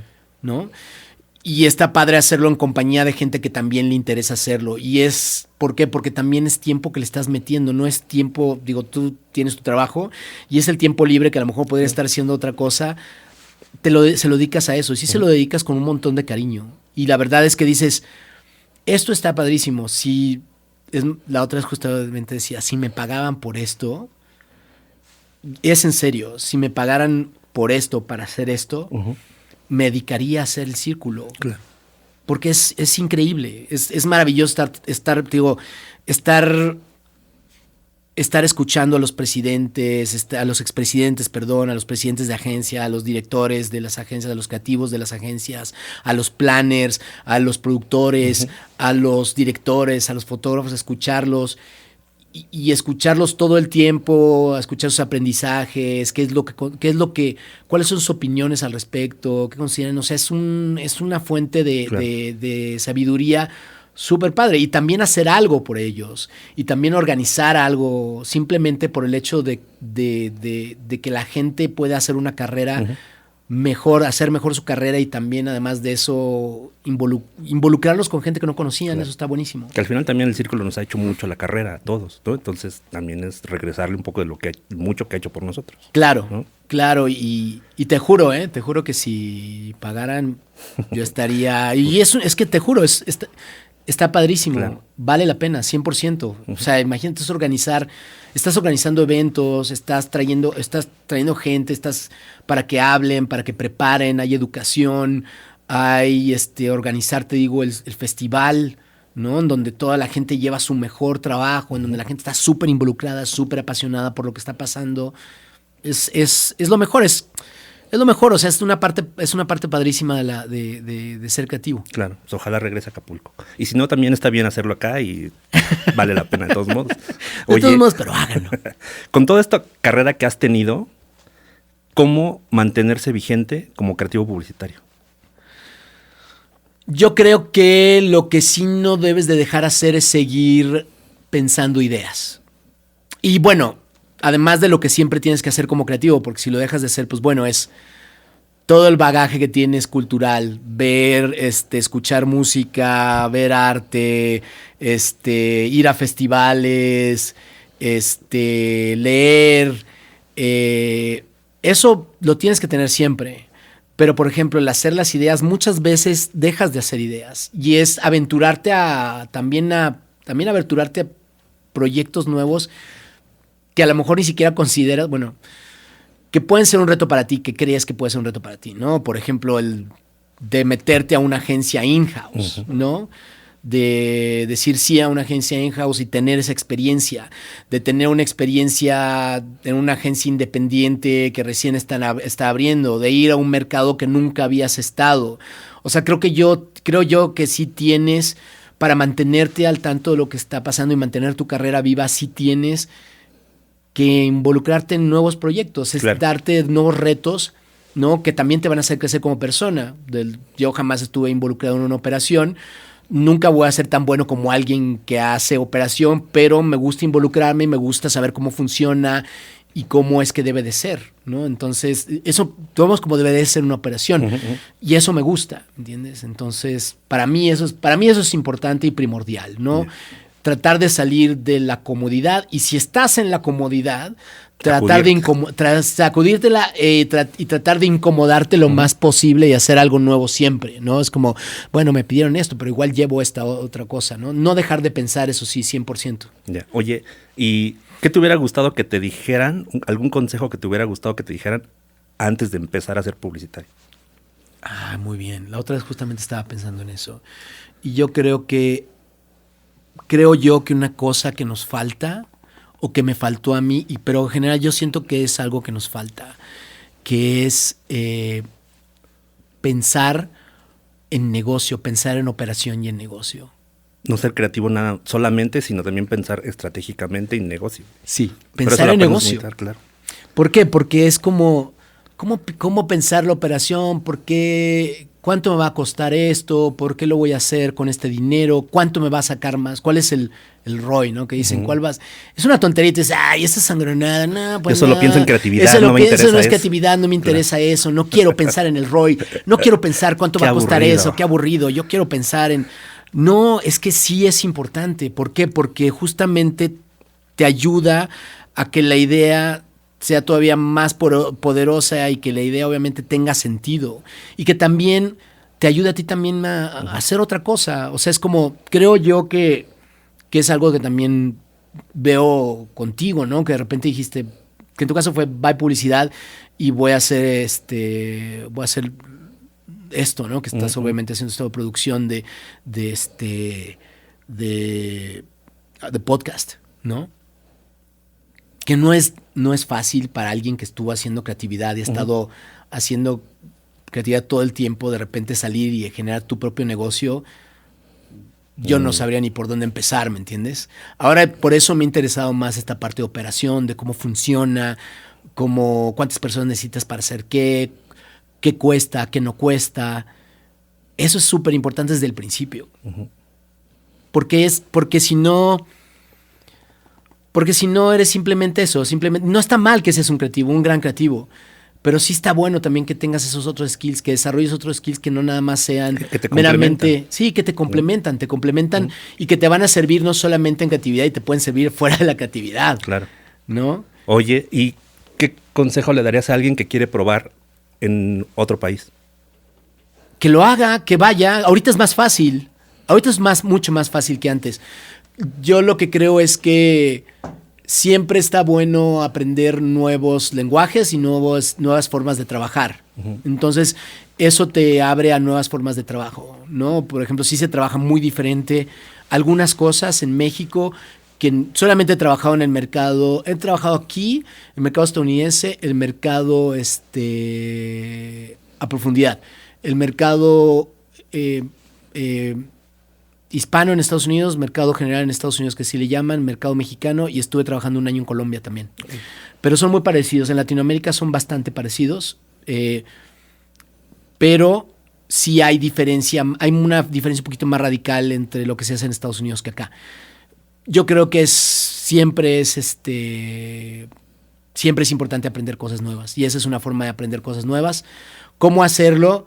Ya es tan fácil como tenemos esta aplicación, ¿no? En donde puedes subir tu portafolio, en donde puedes escribir a la gente que te interesa. Hay recruiters, ¿no? Que si te interesa Estados Unidos, te interesa donde sea, la gente de recursos humanos, recruiters, mandar directamente si quieres, hasta con un director. No es muy diferente a como se hacía antes, la verdad. ¿No? Hay gente que se dedica y hasta hace un video, hasta hace un TikTok. Claro. ¿No? Ya Ocupa ahorita LinkedIn también. Ocupa LinkedIn, haz un TikTok, manda por LinkedIn un TikTok al director creativo, quien sea, ¿no? Haz un, no sé, si te gusta de repente una fotografía, una animación, haz algo para llamar la atención, hazlo y va a llegar esa persona, y si tienes un book, te va a contestar, al menos te va a decir, déjame entrevistarte, o no te entrevisto, pero ¿sabes qué? Me gusta mucho tu trabajo, podrías ir con tal persona, Yeah. ¿no? Oye, si tuvieras el chance de platicar, echarte una chela, con algún personaje creativo de cualquier industria, vivo o muerto, ¿quién sería? ¿Y qué le dirías? ¿Con quién?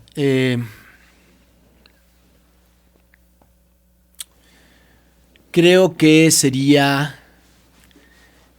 En ese sentido, creo que me gustaría sentarme con No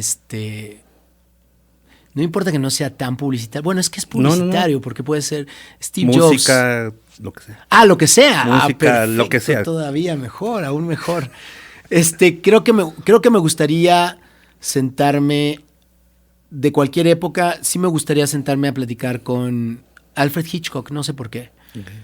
Me parece, existe un libro de entrevistas entre Hitchcock y Truffaut.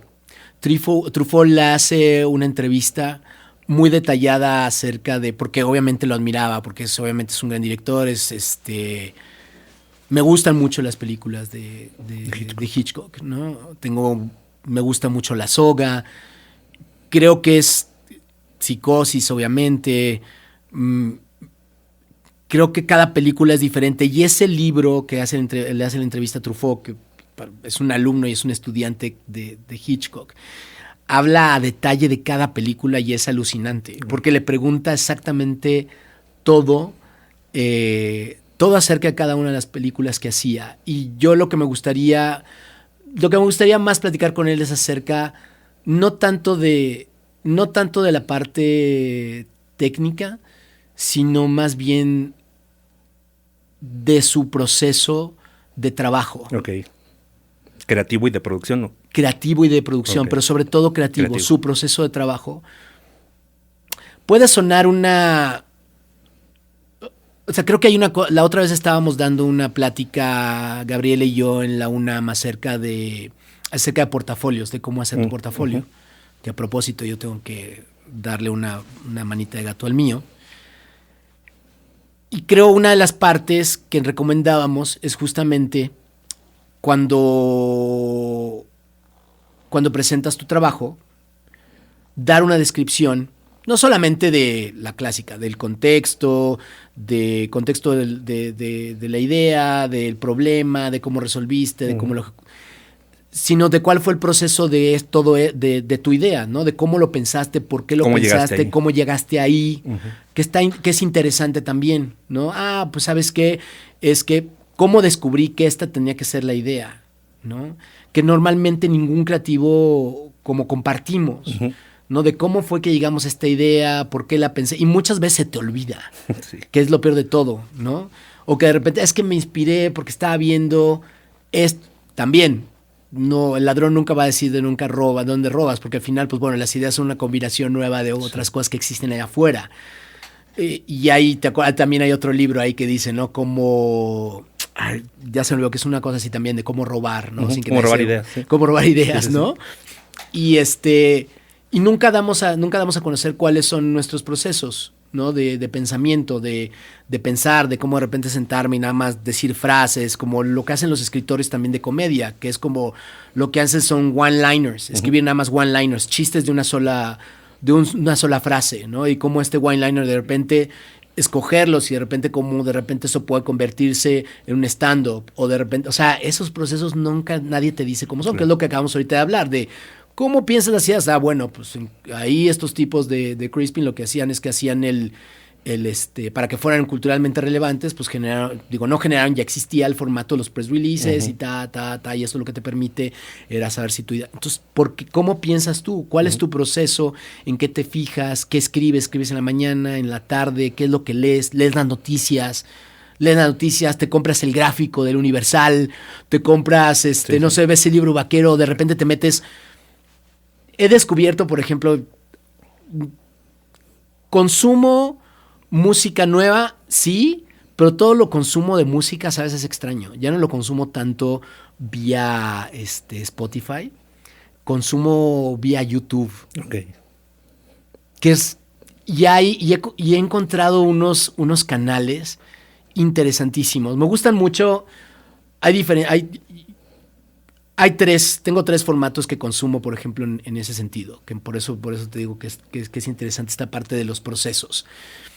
De la música. Hay uno que me habla del proceso que se llama Eric Piaf, no sé si lo conoces, No. que es un músico. Okay. Es increíble, es un músico de Atlanta, Georgia, lleva 3 años con este canal de YouTube.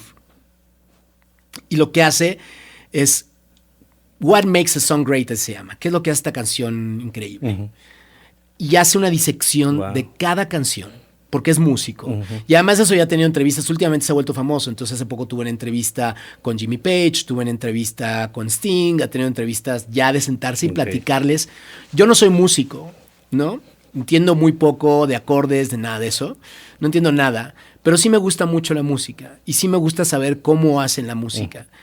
Aunque te digo, pues, y así es el requinto y te vas de faca, digo, sí, no me importa, proceso, pero me gusta el contexto. proceso, el contexto, y él te explica exactamente de cada canción por qué es buenísima la canción. Ah, bueno, porque es que aquí pone este ritmo y aquí es una batería que es eléctrica y además de eso, este tipo de batería que es entonces habla, por ejemplo, de distintas maneras de tocar la batería. Es que no, esta batería no es jazz, es estilo caveman, que de repente como pum, pum, pum. Sí. Y habla de la música. Son videos de 10 minutos, 15 minutos, no son tan largos, pero hablan del proceso, ¿no? Son como una masterclass. Exacto, desmenuza un proceso, ¿no? Está eso, y luego hay otra manera también de también hablar de un proceso a través de los ojos de alguien que jamás había escuchado, que son los reaction videos. Okay. Sí. Entonces es un grupo, es una pareja de afroamericanos en Estados Unidos, y los sigo a ellos y a otros más, que te juro, es una tontería lo que te voy a decir, pero es como si volvieras a escuchar la música otra vez por primera vez, te emociona, porque ellos reaccionan a la canción que tú escuchaste hace 10 años, 15 años, que te gustaba, y los escuchas y es como, exactamente yo sentí lo mismo la primera vez que lo escuché. Hay uno bien bueno de eso, que es unos hip hoperos, no, al revés, unos metaleros que no saben nada de hip hop. Claro, y escuchan. Y entonces son reacciones al hip hop y están increíbles. Güey. Claro, y es eso. Y es como expresan también lo que tú expresaste en su momento. O expresan también cosas diferentes. Pero las cosas diferentes como las expresas, como, sí, es que sentí que pasó esto. Sí, es exactamente eso. Lo mismo que tú estás diciendo. Yo no sabía conceptualizar, no sabía verbalizarlo, y tú lo estás verbalizando. O tú estás verbalizando otra cosa diferente que no había yo escuchado en la canción, y tienes razón. Y eso es maravilloso también. Entonces, tiene que ver con procesos, tiene que ver con cómo escuchas, en cómo están construidas las cosas. Y últimamente te digo que es como algo que también me he clavado mucho en cuanto a, y por eso regresamos a la pregunta de Alfred Hitchcock, que es precisamente en eso, en procesos. ¿Cuál es su proceso justamente de inspiración para escribir, y de creatividad y dirección? Todo ese tipo de cosas son maravillosas, ¿no? De cómo es que haces que él actúe de esta forma, cómo no, cuál es el pensamiento. Hay cosas que de repente nosotros en publicidad damos por sentado por la prisa. Uh-huh. Y no profundizamos a veces en ese tipo de cosas. Uh-huh. Y creo que sí vale la pena, como de repente es como, bueno, esto que estoy escribiendo tiene sentido, sí soy asertivo, estoy siendo asertivo uh-huh. en cómo debería, y eso ya porque lo hace obviamente el director, pero también tú deberías más o menos de tener claro por qué está director de un comercial, ¿no? ¿Por qué están actuando así? En realidad es así. Uh-huh. Pero bueno, son cosas que no sé, que últimamente estoy como muy clavado en eso. Oye, hablando de esto mismo, ¿con qué te motivas o con qué te inspiras? Con estos videos, y también me inspiro mucho, creo yo que me inspira muchísimo también la gente joven con la que trabajo. Me gusta mucho escuchar puntos de vista nuevos, me gusta mucho escuchar también, me inspiro con la gente con la que trabajo, que nunca había trabajado con mercadólogos, llevo muy poco tiempo, y eso también me inspira, porque es completamente escuchar puntos de vista distintos sobre tu trabajo, que creo que también es la forma, que también me ha enseñado mucho a la forma en que yo acepto o cómo recibo un feedback. Que también creo que también hay algo interesante en eso, porque la reacción siempre es defensiva. Y yo creo que también tiene que ver mucho con qué tanta posibilidad tienes tú de ponerte en el lugar de otro, y también saber desde qué punto lo está viendo y cómo comprenderlo, y también cómo de repente tú lo ves. Uh-huh. Eso mismo, ese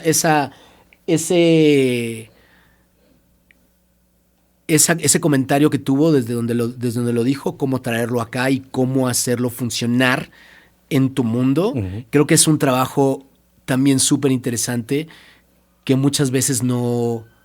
O sea, que lo hacemos muy práctico, pero en realidad no lo sentimos tanto a veces, ¿no? Entonces eso sí me ha dado más la oportunidad también de escuchar, ¿no? En ese sentido. Uh-huh. Yo sé que ahorita estoy hablando mucho, uh-huh. pero sí de escuchar, ¿no? De escuchar justamente ese tipo de cosas me han inspirado más. Me inspira mucho escuchar a los demás, la gente joven que trabaja conmigo, la gente con la que nunca había trabajado, que viene de una disciplina totalmente diferente y que estoy con ellos todo el tiempo. Creo que eso es muy valioso y eso me ha inspirado. Oye, hablando de que somos muy celosos de nuestros métodos, te voy a poner uno, a ver si lo dices. Venga. ¿Cuál es el truco para presentar una buena idea ante el cliente? Una buena presentación.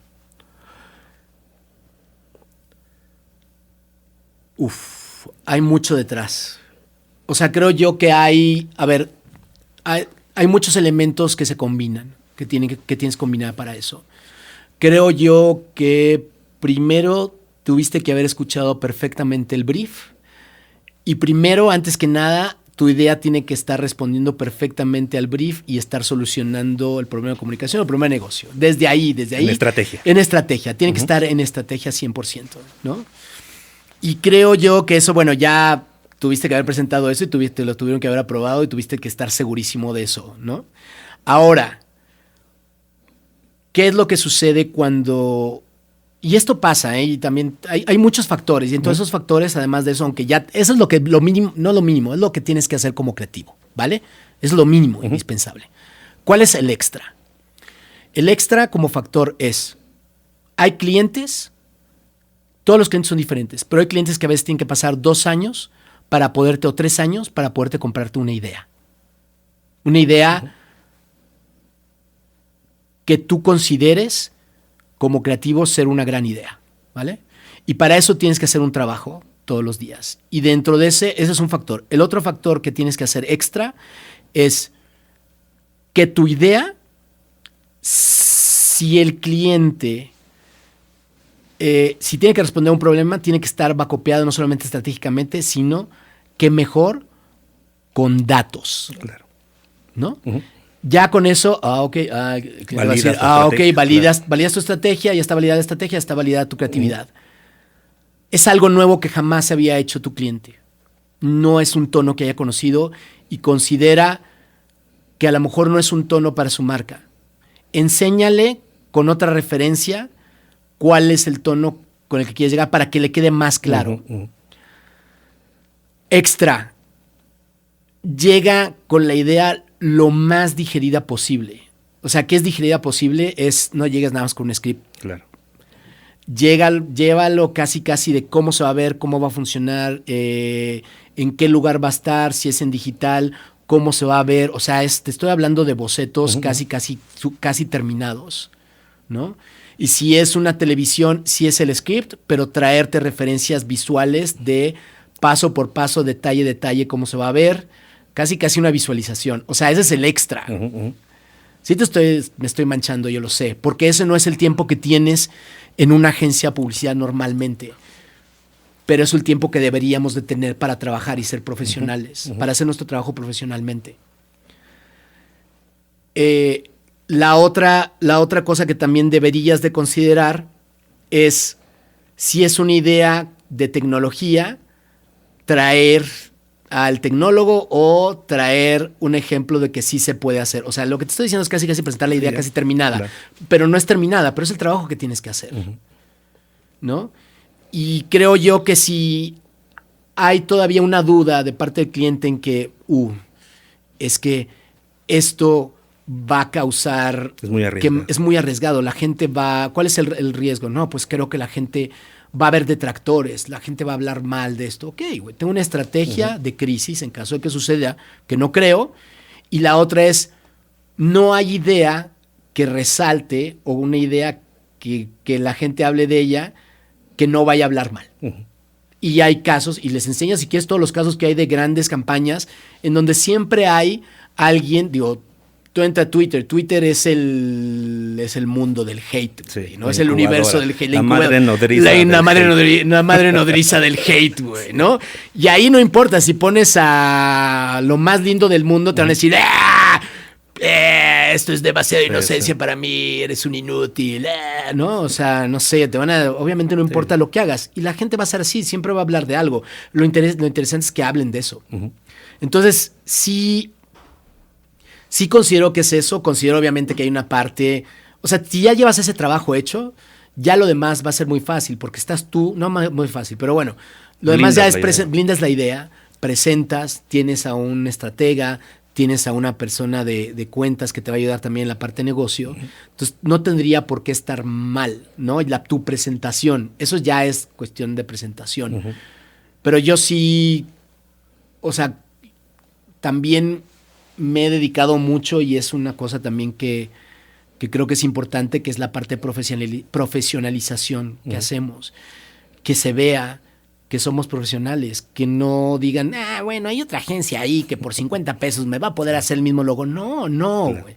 No, porque yo voy a visibilizar lo que hice, todas las reiteraciones que hice, todo el trabajo que hice para llegar a esto. Y te lo voy a presentar, ¿quieres que te lo presente? Te lo presento, hicimos esto, hicimos el proceso completo. Por eso te digo que es bien importante el proceso.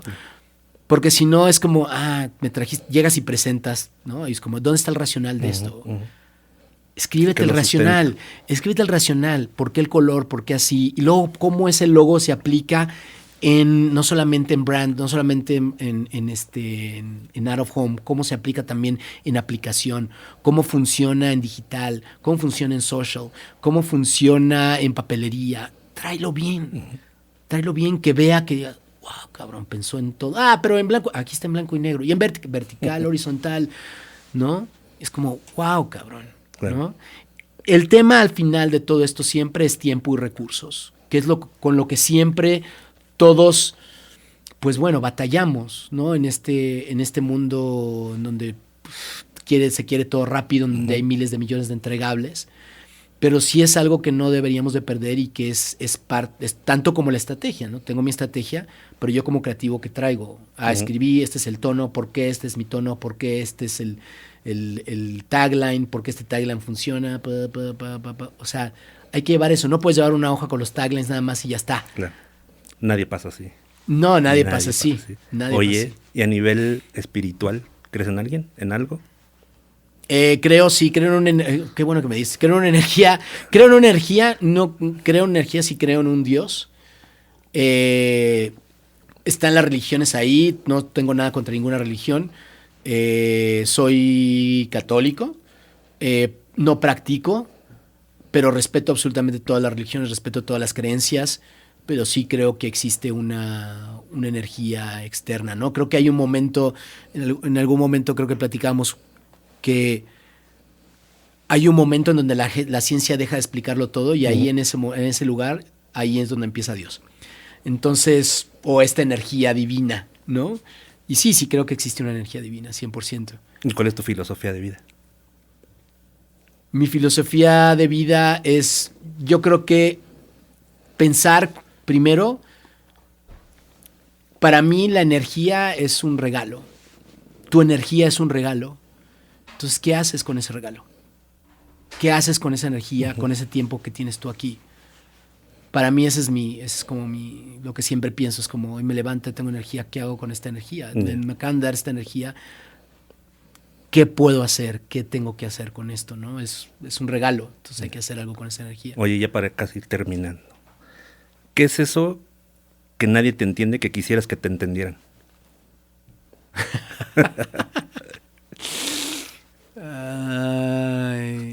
Creo que lo que más me gustaría que entendieran es por qué. Es que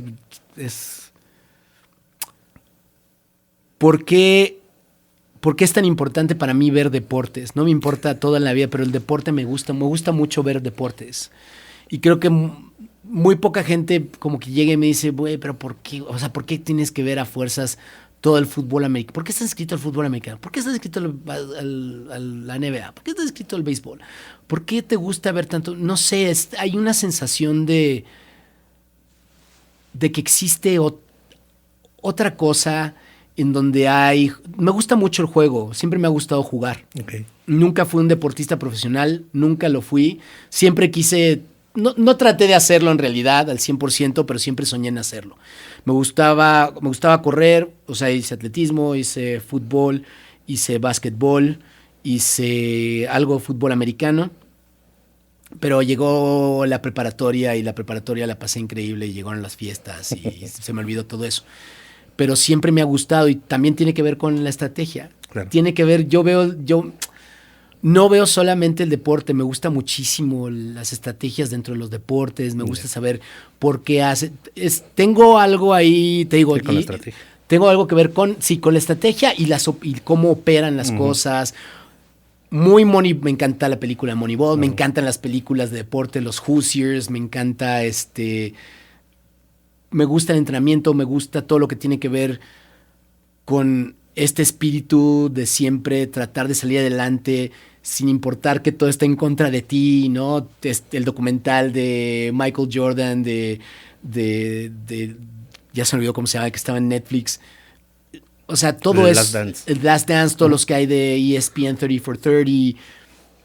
Toda esa información sobre deportes me parece que es igual de fascinante que la vida misma, pero es mucho llevado a un lado mucho más glorioso, ¿no? Y creo que nadie entiende también esa pasión que tengo por los deportes, verlos, no practicarlos, pero verlos y estar ahí, que me enoje y esté enojado.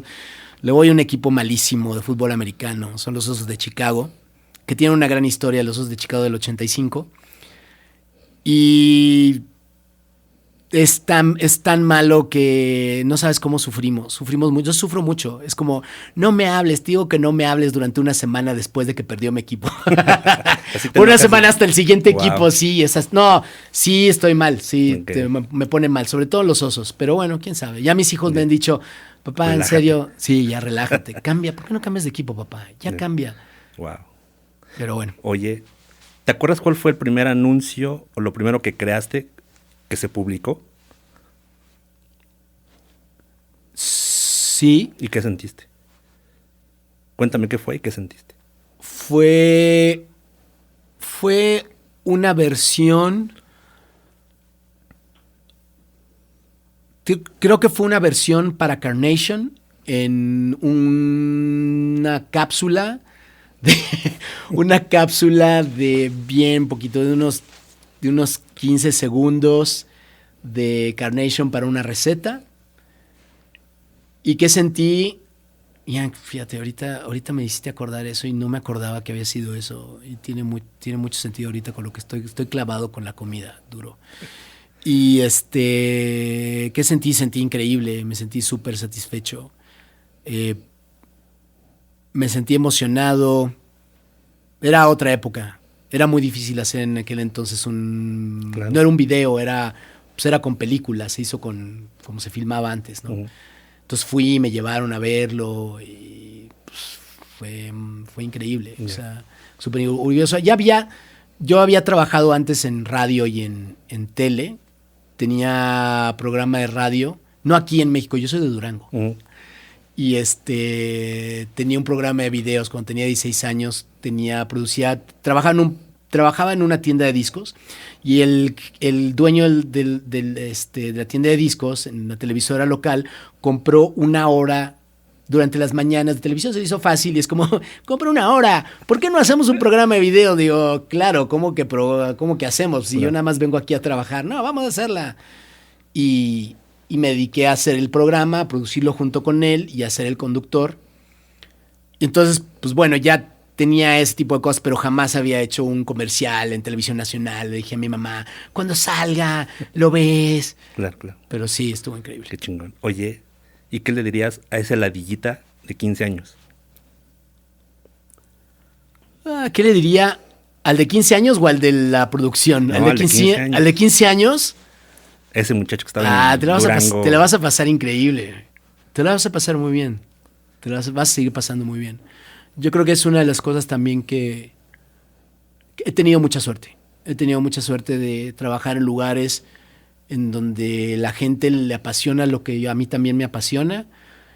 Y además de eso, muy buena gente. Muy pocas veces he estado en lugares con... No he tenido malos jefes. En serio que no he tenido malos jefes. Y eso sí es una suerte tener. O sea, yo he escuchado historias de terror, pero nunca he tenido malos jefes. Siempre tuve jefes muy interesantes, jefes que no parecían publicistas, que también venían de otro lado, ¿no? Que por ejemplo eran diseñadores de ropa. Y jefes también publicistas que sí eran publicitarios 100%, pero eran súper buena onda, ¿no? Tuve mucha suerte en ese sentido, entonces sí estuve contento y creo que estuvo bien por donde iba. Oye, ¿y al de 80 años qué le diría? ¿Qué estás haciendo vivo todavía? Ya no puedes tomar, así ya no puedes tomar, ya no se puede tomar tan fácil. Eso le diría. ¿Que no muera de cirrosis? Que no muera de cirrosis, no, para nada. Yo creo que el de 80 años yo creo que le diría que estuviera tranquilo, que estuviera súper tranquilo por lo que ha hecho, ¿no? Y que siguiera haciendo lo que le gusta, que siguiera que creo que siguiera apostando no por el dinero, sino por proyectos interesantes, que siguiera apostando por divertirse y trabajar divirtiéndose. Yeah. Eso. Yo creo que eso es lo más importante de seguir haciendo, que es hacer lo que te gusta y hacerlo con las personas que te gustan y divertirte en el proceso. Está buenísimo. Claro. Oye, ¿y de qué estás agradecido en tu vida? Agradecido por mi familia, por mis hijos, por mi madre, por mi familia de Durango. Creo yo que les agradezco mucho el haber tenido una casa en donde nos reíamos de todo. Y no, sin importar qué pasara, sin importar las desgracias, que creo que también eso está mal, pero ya no es políticamente correcto, pero siempre creo que eso sí no,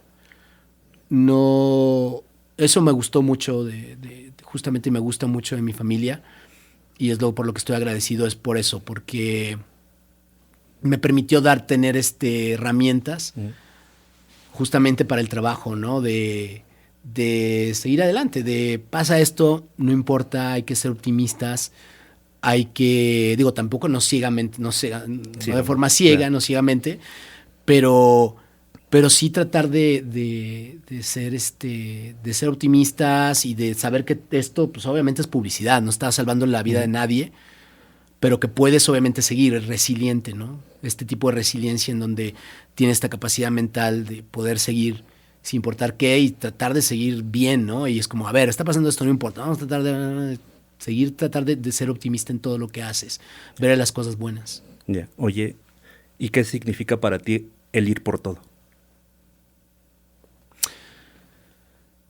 Ir por todo, sí, por todo significa, para mí el ir por todo significa yo creo ser uno como tiene que ser, ¿no? Es ir por todo es ser tú totalmente, o sea, no en cuestión de limitación, pero sí seguir siendo tú no importa en la situación en que estés, ¿no? No comprometer tu valor, tus valores. Ir por todo es eso, ir por todo es ser tú mismo, no importa la situación en la que te encuentres. Es ir por todo, es ir por todo, o sea, es siempre ser tú. Yeah. Oye, y por último, si te dieran una cartelera donde todo el mundo la va a ver y pudieras escribir una frase, ¿qué diría esa frase? Yo creo que es la que te había comentado la otra vez, que es que es tu energía, ¿no? Tu energía es un regalo. Yo creo, tu energía es un regalo y es como, sí, es un regalo. ¿Qué vas a hacer con ese regalo? ¿Qué vas a hacer con él? Ya, pues sin duda tu energía es un regalo. Y también, tu energía es un regalo. Güey, ¿no? Muchas gracias por haber estado, güey. Me gustó lo que dijiste ahorita el último también, porque sí, es verdad, también es como también decirte, ¿no? También tu energía también es un regalo, ¿no? Es también a quién le vas a dar, es de 2 vueltas, claro. Que está muy lindo. Y te lo agradezco. No, gracias por tu tiempo, porque sé que tu tiempo es valioso como el de todos. No, también el tuyo. Y está increíble haber platicado un ratito de esto. Muchas gracias, güey. Muchas gracias, Ray. Gracias por el tiempo. ¡Ay! ¡Cuidado con el micrófono! Gracias, Ray. Ve por todo. Esto fue una producción original de Podbox. Suscríbete y escúchanos en todas las plataformas de podcast.